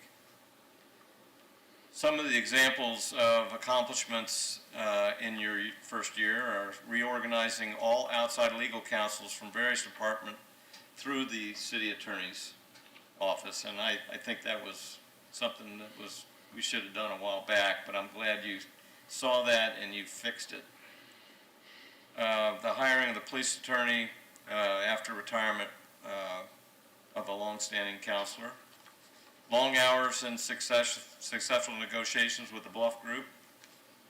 And then kudos on completion of your municipal law degree. So appreciate that certification. And doing that in your spare time. So a couple of minor concerns. You may be too restrictive in negotiating some contracts, giving maybe political concerns too much weight. I understand you're an attorney, and that's what attorneys do. So I can't ding you too much on that. I'd rather be cautious than not cautious enough, and I think you represent us and the city very well. So I thank you for that. As with the mayor, I rarely give a 5 when it's a rating of 1 through 5. I think everybody, can do better, including myself. But I give you an average score of 4.18 out of 5. Who'd like to go next? Oh. Sure. So I'm not going to echo a lot of the findings before, so it's not repetitive. But you and I have met, we've gone through in detail, so I just want to maybe just highlight some of the things that I want to bring forward. As a newest elected council member, elected in such a pivotal time with so many critical issues being decided and at such a warp speed, I was acutely aware that my learning curve had to be as short as possible. And Mr. Margolis was instrumental in this process to get me up to speed real quick. He was, and I think will continue to be, my greatest source of guidance. I find his method of communication highly organized, methodical, and effective, and I respond well to that. His management of the Bluff Agreement really impressed me, how you managed all those moving parts with such a crazy deadline, and you did that with such finesse. During this period, I was especially appreciative of the fact that my concerns regarding that agreement were considered, and I felt completely informed throughout the process. You made me comfortable with that important decision and important issue. And Mr. Margolis also provides, in my mind, a safe environment where I can express my concerns and issues, and it's always followed by measured, constructive, and helpful advice. And I look forward to continue to work with you. Go, Mark. Councilmember Bunker. When we were going to do this at a meeting a month or more ago, I went through those forms we had, given 1 to 5 numbers for everything, and giving us the option to, or the possibilities of making comments on each of these. I did give David 5s across the board. I was impressed with him. When we met in the interviews, we spent a lot of time in the interview talking about his managerial style, how he would come into the department and make this group of lawyers comfortable with him and gel and find new ways to run the department. And I've been amazed at how well he's been able to achieve that. I wasn't surprised because, you know, everything you talked about was spot on. You've been thrown a lot of big stuff your first year here, and I think you've come through strong. And all those things we talked about before, the bluffs and all of this. You also have the unique situation here in Clearwater dealing with Scientology, and I hope you've found that entertaining, if nothing else. But it's a unique challenge in this city. So all in all, you know, I love having you here, and I hope you're going to be around for quite some time. Vice Mayor? Well, going last is a little easier. So I certainly agree with almost everything that was said up here. I'm thoroughly pleased with Mr. Margolis's performance. I feel incredibly grateful that he's working for the city. It's one of my favorite meetings of the week. I learn a lot, and I feel he's incredibly competent and knowledgeable and professional and ethical, and I think we're lucky to have him. I would echo some of the major projects that you all mentioned that he's done an exceptional job with. A couple that weren't mentioned was the North Beach Garage litigation, the Peace Memorial land deal, and the land swap with the PSTA that involves, you know, intergovernment or multi-governmental entities. So I think those things are certainly highlights. What I think is important to think about is that while I appreciate Mayor Hibbard giving us that form for a city attorney to evaluate on a scale of 1 to 5 some different criteria, I chose not to use that with Mr. Margolis because I felt that in order to use that form, he and I would have agreed upon that form when he first started his employment here over a year. And so my evaluation is much more in a narrative form, which is fine. But I also asked Mr. Margolis and I went over this form earlier this week. I had asked him for his accomplishments through the year, and I also asked him to suggest some goals for next year. And so he's presented a number of goals. He's got 3 SMART goals. And I would have us think about you know, for both of these gentlemen, to do an evaluation in public is, you know, it's not, I don't think it's pleasant for anybody really. But if at this time, you know, when we're talking about these evaluations, and maybe it's the next meeting if we talk about salary adjustments, that if our city manager and city attorney come forward with some suggested annual measurable goals, SMART goals, that we can talk about them among the five of us and agree on 2 or 3 that can be a uniform way to evaluate them in a year from now.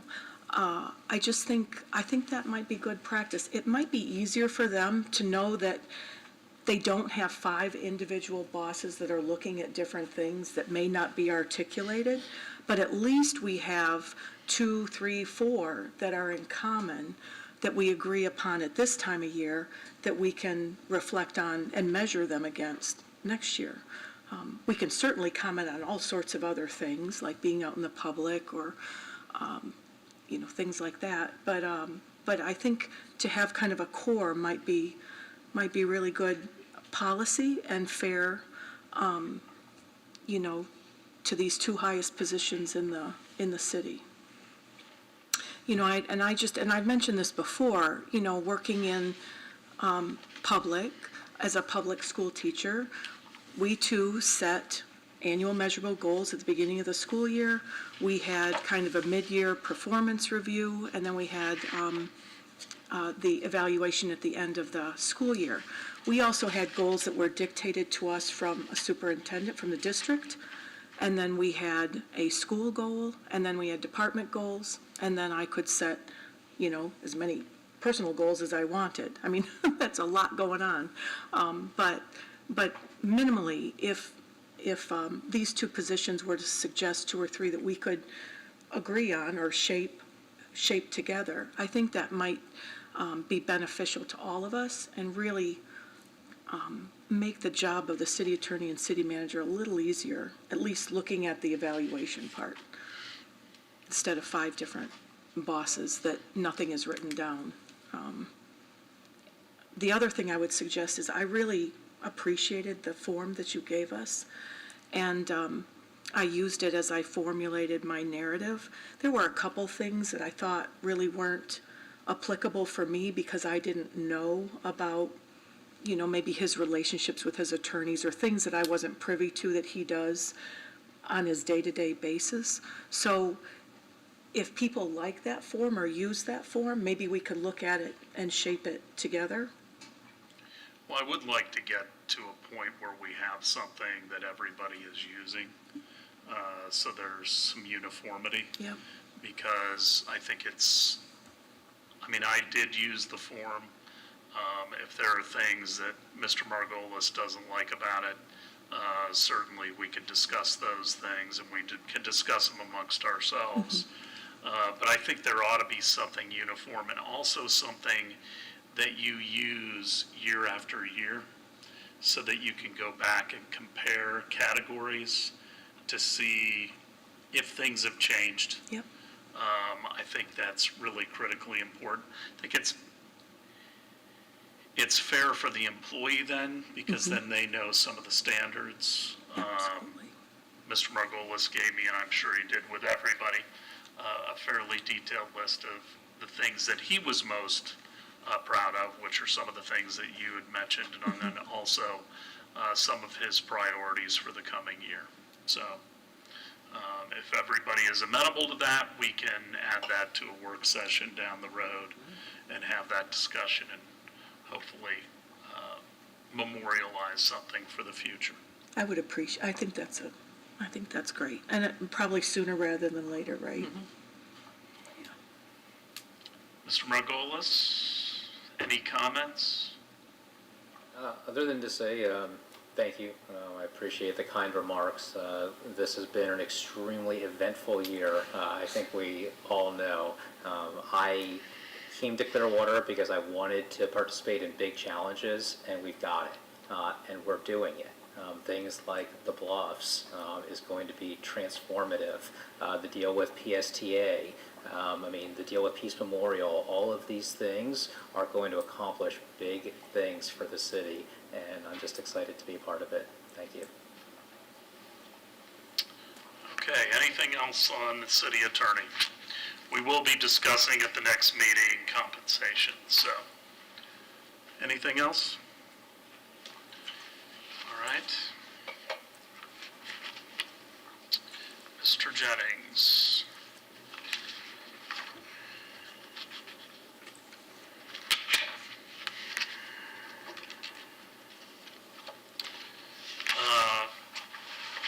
As difficult as the city attorney job is, I think the city manager job is even more difficult. Certainly there are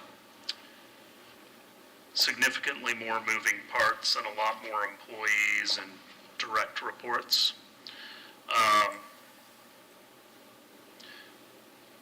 We had a good lunch and a good pre-review review, I call it. Maybe over-reviewing.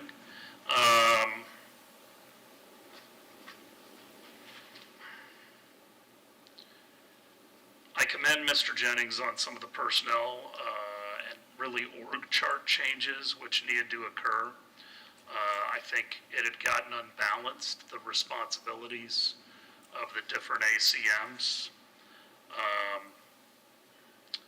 I'm very happy with the way that he is celebrating employees and hopefully improving morale.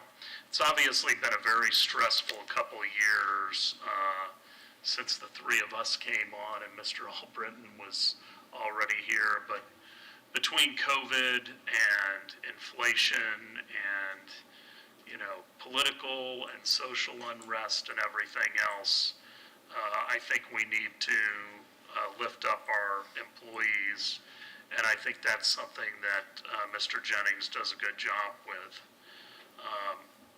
I hope that the innovation department does exactly that and continues to find innovations and efficiencies.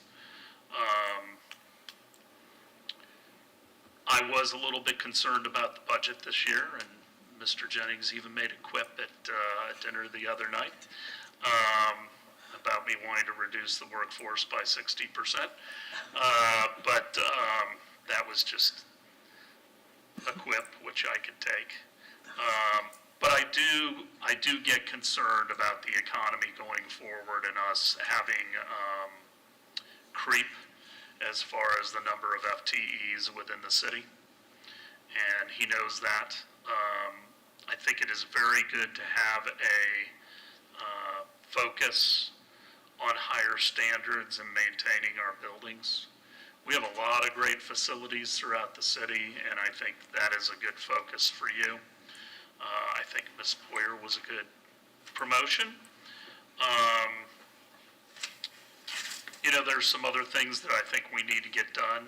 I've seen a couple things internally, a little bit of casualness that I'm a little concerned with, and we've talked about that within the City Hall. And I think, a lot of these people are forward-facing, citizen-facing, and I've always been one that's probably dressed too much, but I think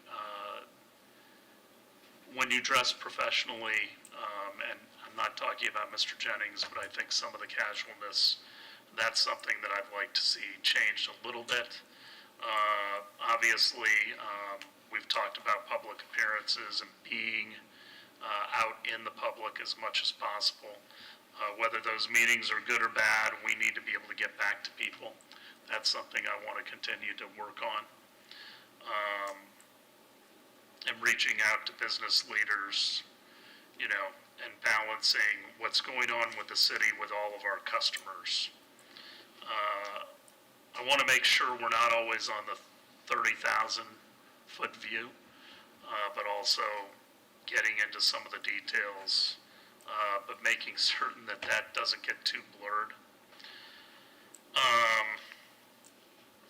I actually have an enormous list of things that I am focused on for this next year. And, I really want to see us get the strategic plan complete completed and implemented. This has been far too long. It was a priority of mine when I ran in 2020, and we're still sitting here now, almost 2 years later. We've had some starts and stops on that I think are unacceptable. I want to fast track the Peace Memorial Garage. It's one of the reasons I wish we had looked at a design build. We need to get some resolution on the Phillies in the not too distant future. We saw today that I think we're going to be looking at some library hours at North Greenwood and some flex hours. So I think there's a real opportunity and low-hanging fruit there that we're servicing all of the different libraries and rec centers, but at the same time that we make it equal for the different neighborhoods so that they're all getting service. I think I want to continue to improve the perception of the planning department. I know they get a bad rap sometimes, and there are many applicants that, frankly, have incomplete requests, and we have to guide them through that process. But we have to work on improving that. Some code revisions that I want to see.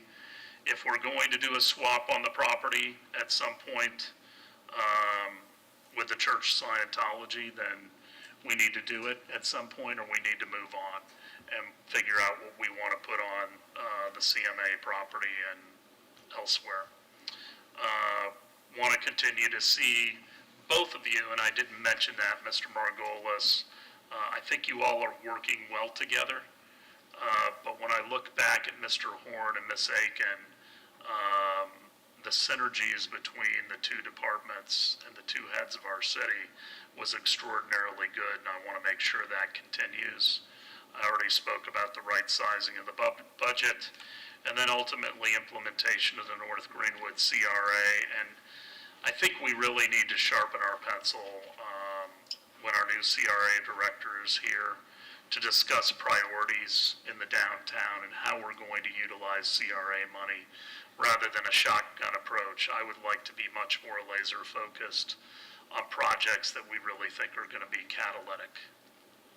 So there are some other things that the manager and I need to discuss over time, but I think it's been a reasonable first year.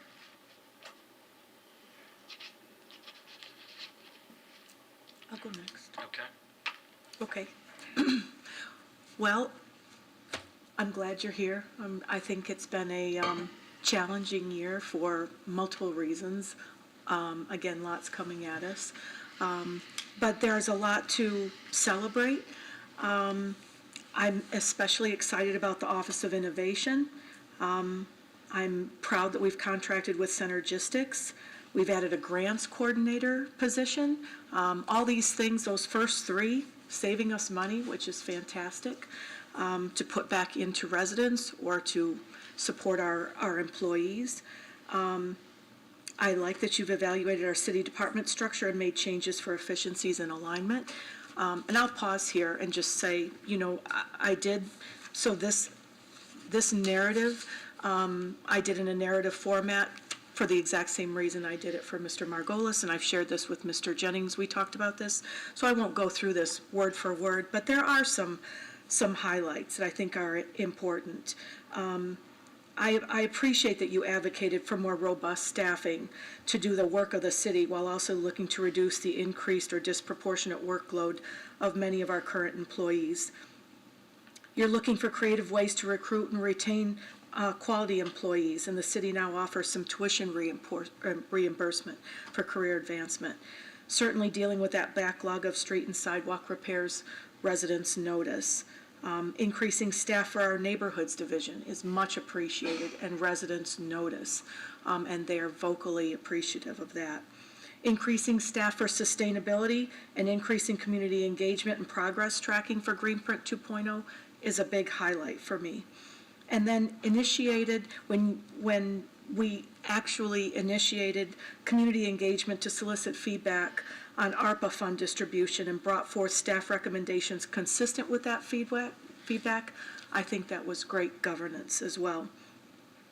And I'm super happy that we've hired a Clearwater Street outreach specialist in Kathy Ham through the Clearwater Police Department. I know that position is important, but I know more importantly, she is a phenomenal employee. I've interacted with her multiple times and know that she's a real asset. So I appreciate that.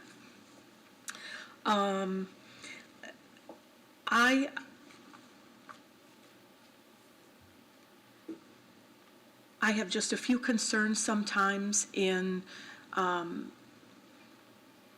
I know that you understand what my priorities are and what my objectives are and what I value and how kind of I operate. One thing that I want to make sure of as we go forward is that while we did have a flurry of agenda items and projects coming before us, I need to, when I sit up here, I need to have the best, most complete information to make those decisions. And I know I ask a lot of questions, but sometimes I find out, or I may find out later, that there's information that I wasn't fully aware of, and I want to make sure that I have all that information going forward. I think positives looking forward. I'm super, excited and happy that you've proposed measurable goals for 2023. Our grand opening of Imagine Clearwater is certainly on track. And I like that you're excited, as well as myself, I'm excited. I think we all are excited about our new CRA director, Ms. Jay Matthews, and her enthusiasm to get started. And she'll be starting in just a week or so, right? A couple weeks. I think we have challenges, opportunities, and priorities moving forward. Finalizing the FBO contract for the Clearwater Air Park, shaping plans for the downtown marina while adapting to the effects and financial implications of climate change is a real challenge. Finalizing any kind of land swap agreement with the Church of Scientology, finalizing an agreement with the Phillies, and certainly ongoing recruitment and retention of quality employees, I think, are challenges and priorities. We have a worsening housing crisis and lack of affordable housing options for many of our residents and employees.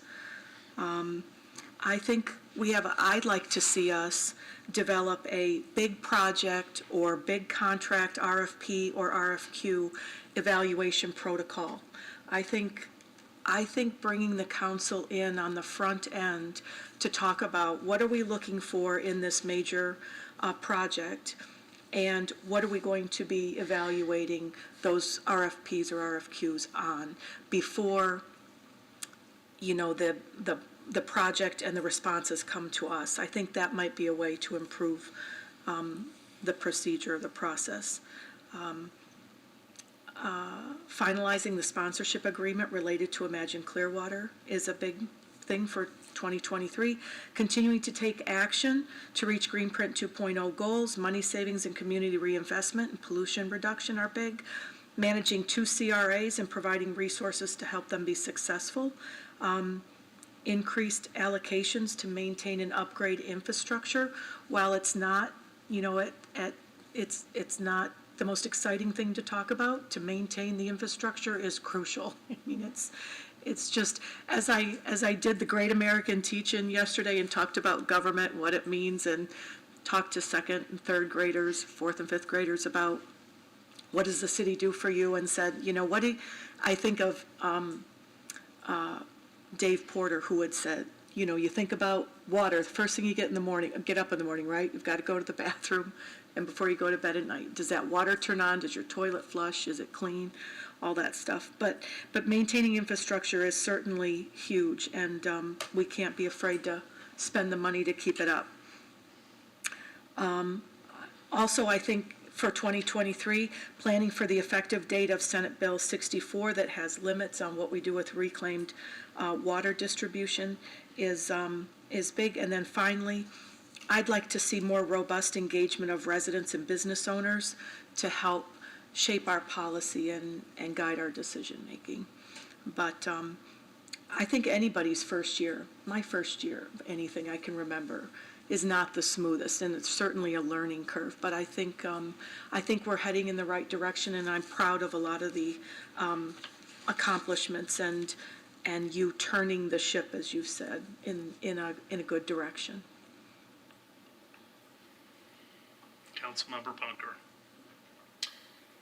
I've said it many times in the previous council meetings that I am very impressed by how you came in and hit the road running and got right down to work and did some great things.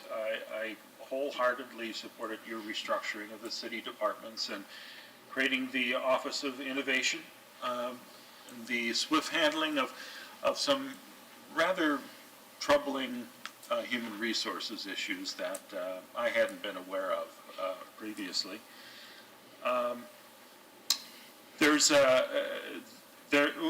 When I was doing the number thing a couple months back, there were a couple threes on there, mostly fives, but a couple threes.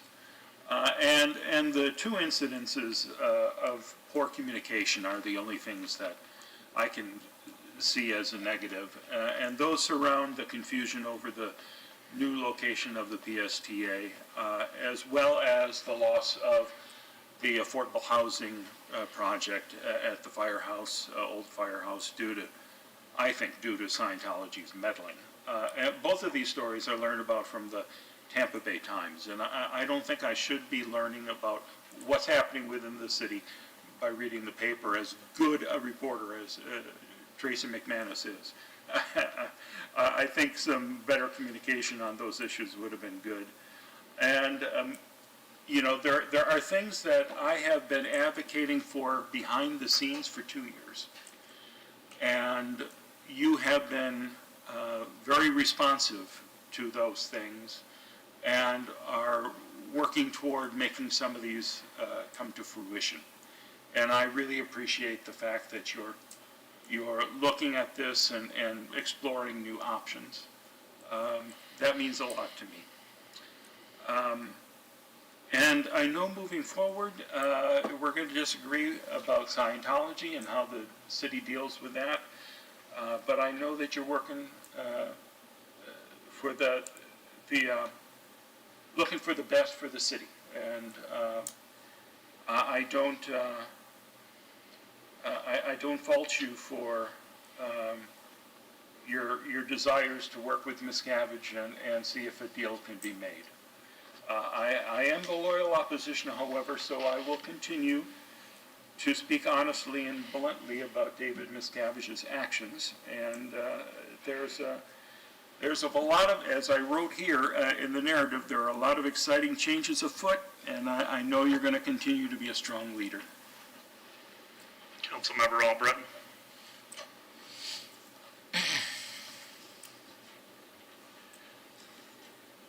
Okay, during the interview process for city manager last year, John Jennings was my hands-down choice.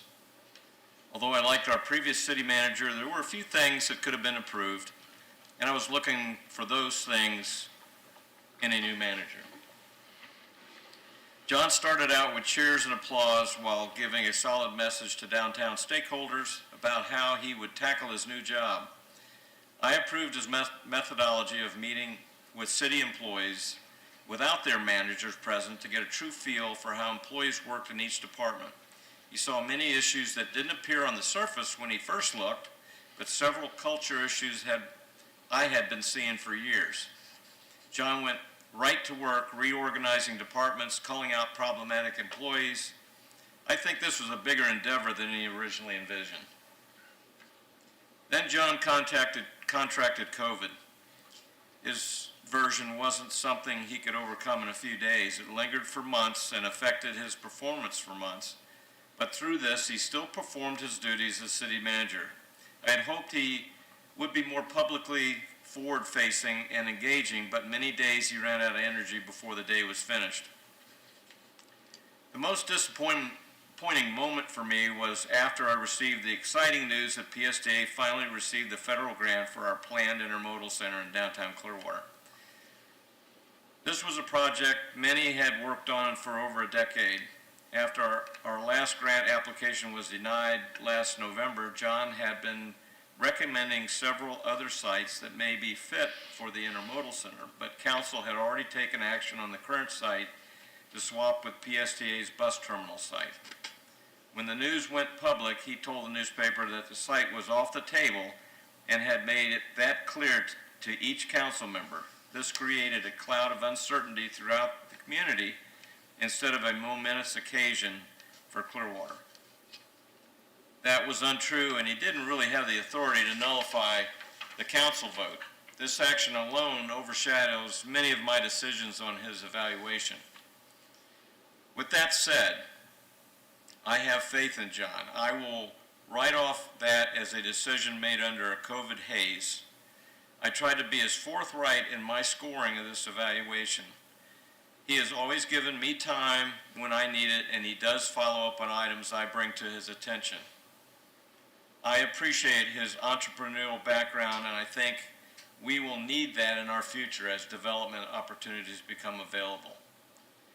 I've seen him make positive impression with citizens in the past, and I want to see him strengthen that in the future. I want a strong relationship with Pinellas County government, and I expect to see him strengthen that as well. I have always said we will be talking with the Church of Scientology to make sure their downtown plan aligns with ours. And John has told me communications have opened up again where they have been dark for many years. Some of the achievements John has accomplished are giving neighborhoods more representation through expanded city staff, reorganization of staff and city departments to run more efficiently, and the creation of Public Works Department and Department of Innovation. The goals for city manager this coming year would be opening of Imagine Clearwater on time, negotiate a positive outcome with Ruth Eckert on management of the amphitheater, and with council help, complete the comp and the strategic plan. And with all that said, I give John a rating of 4 out of 5 on this evaluation. Councilmember Teixeira. Okay, so Mr. Jennings and I met yesterday, went into great detail, so today I'm just gonna summarize my evaluation. Let me begin by saying Mr. Jennings was hired to manage a city with truly unique challenges, and I know that. Although I've only been on council 8 months, I have noted some strengths that I would like to highlight. Mr. Jennings has been able to quickly assess the city, its departments, the processes, and I appreciate his swift response to some of the outstanding challenges, for example, the sidewalks. His fresh perspective and creativity has already impacted the city in a positive way. One of the concerns that I have, and we discussed it yesterday, would fall under the umbrella of communication. There are times where I felt uncomfortable because I felt out of the loop. And I would hope that we can have or establish a more methodical, time-sensitive, consistent process so that we can avoid difficult situations like the PSDA. I don't want to go through that again. I want to really come up with a consistent way to communicate where I feel like I am fully aware of everything and that I'm not going to be shocked to read it or to hear from someone else. Having said that, we also discussed many other things. And I do recognize that Mr. Jennings has shown great initiative and strength in being able to engage in many initiatives, juggling. And I've said this before, I've always watched a lot of city council meetings and it was just annexations and ordinances. And I feel like as soon as I got elected, it's like one after another every time. So I understand the challenge that comes with, and I look forward to seeing some improvements on that, on that communication umbrella. Mr. Jennings? Well, first, I would like to thank you for this opportunity. When I interviewed over a year ago, I had said that there was only one place that I really wanted to be, and the only place I interviewed for was Clearwater. Because I see, and I saw, such an amazing place, a canvas like no other, opportunities that are frankly at times beyond our ability to imagine, because there are so many uncertainties at times. And so I was absolutely thrilled when I received the call, and I remain thrilled with the opportunity that you have given to me. I will say that it has been a bit more challenging than I had even expected. We are a city of 118,000 or so people, but I would say the issues that we deal with are magnified to a greater degree. But none of those challenges, I think, are insurmountable. And that's why I'm so committed to doing whatever I can to keep this city moving forward. We are blessed with a council that does have a vision, and I've said this repeatedly, that we are moving forward, thanks to you. The Bluff Development Project is significant. I know Imagine Clearwater is significant, but the Bluff Development Project is very significant because it moves us in a much different way. So for me, I'm also blessed with the most amazing group of people that I get to work with. The talent that this city has in staffing at every single level is amazing. And I mean that from the bottom of my heart. We just talked about a whole group of employees that went south to help our neighbors after Hurricane Ian. Just last Saturday, we had Clearwater Fire Department personnel save a woman after she drove, after an emergency event, drove into a lake, and they continued to dive and dive to bring her to the surface and saved her life. So when we think about this amazing group of people that we have that work for this city, it's an honor to be able to call them colleagues.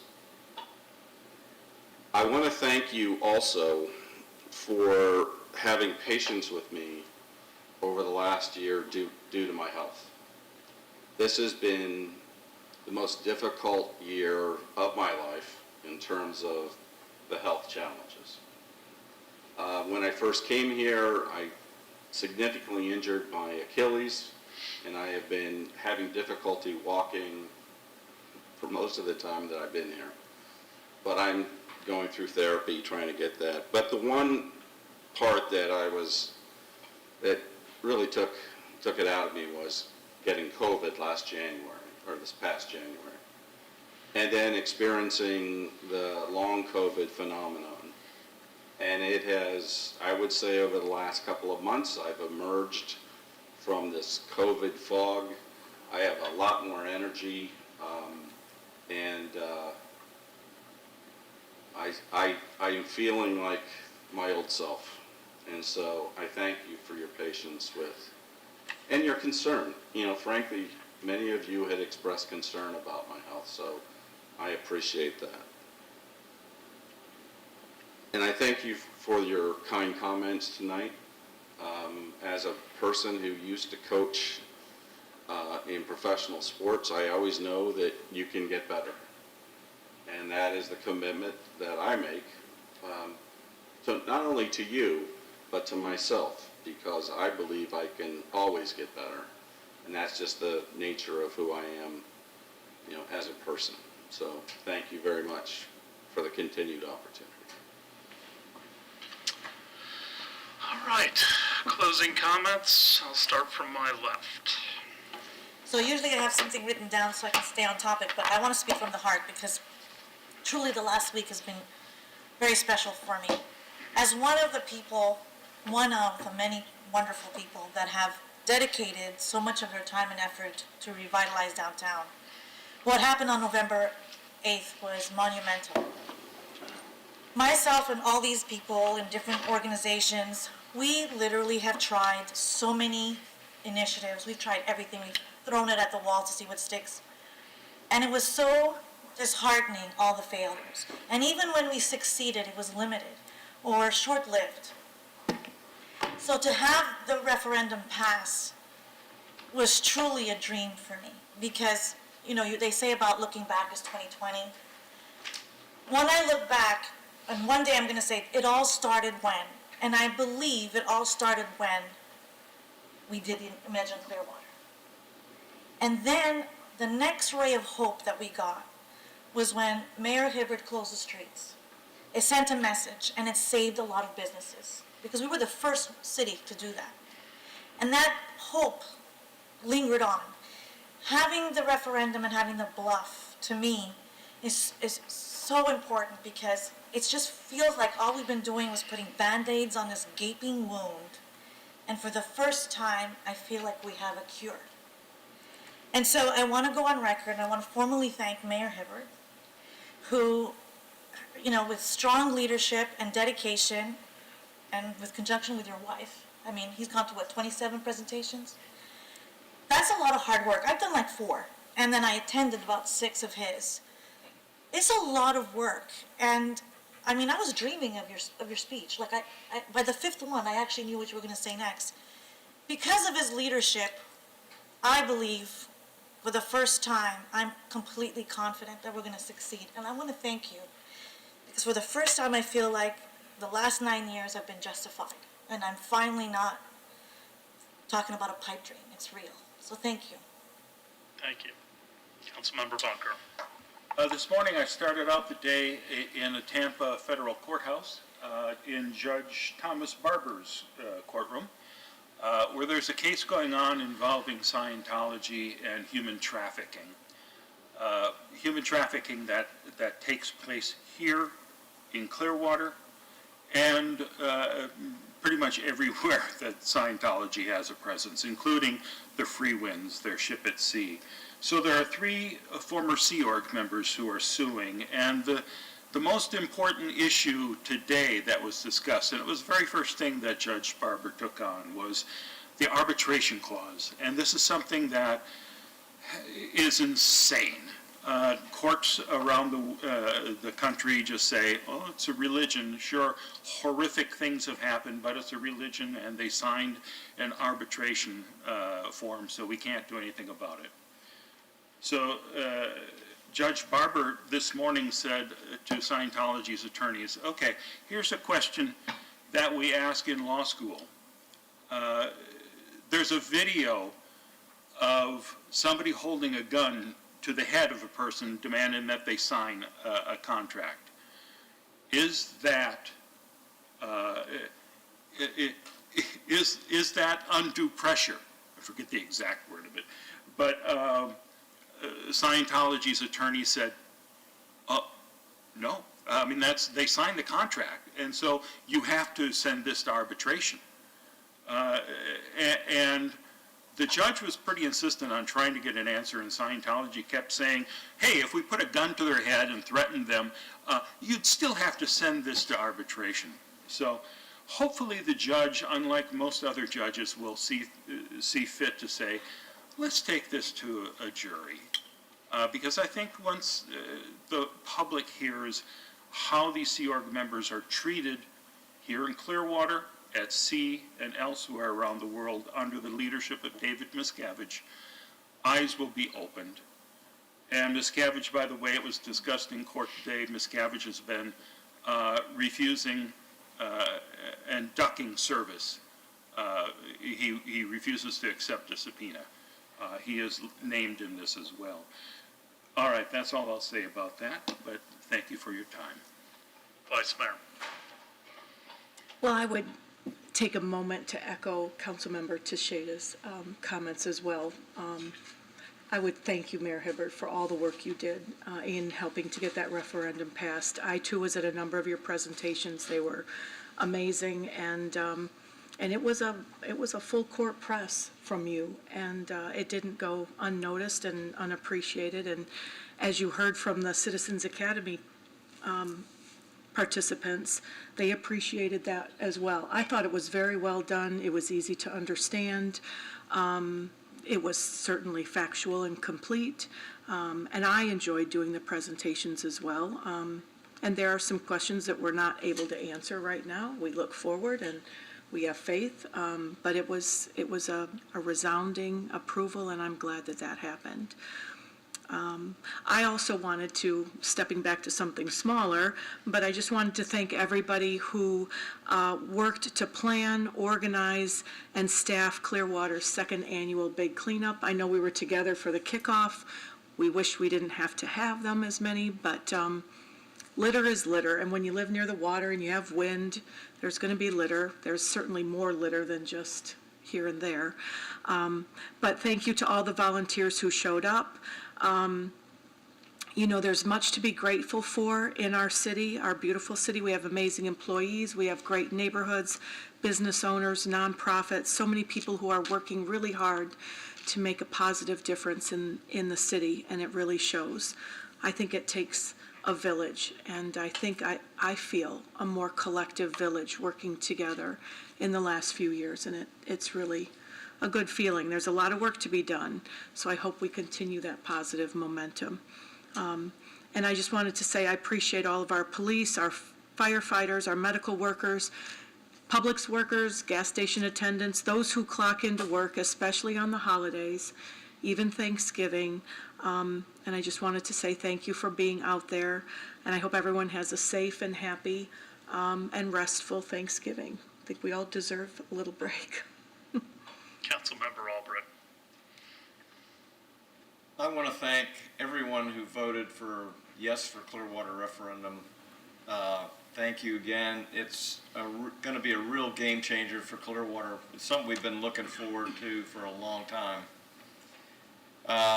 Also this week, the Downtown Intermodal Center moves forward because the County Commission voted to approve $8 million in gap funding. So I talked to Brad Miller yesterday, and they're moving forward on the design, and hopefully later in the springtime they'll can get started on the actual construction.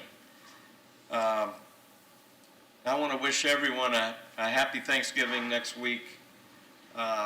Enjoy being with your families, and as I said in my prayer, don't forget to remember those who are less fortunate.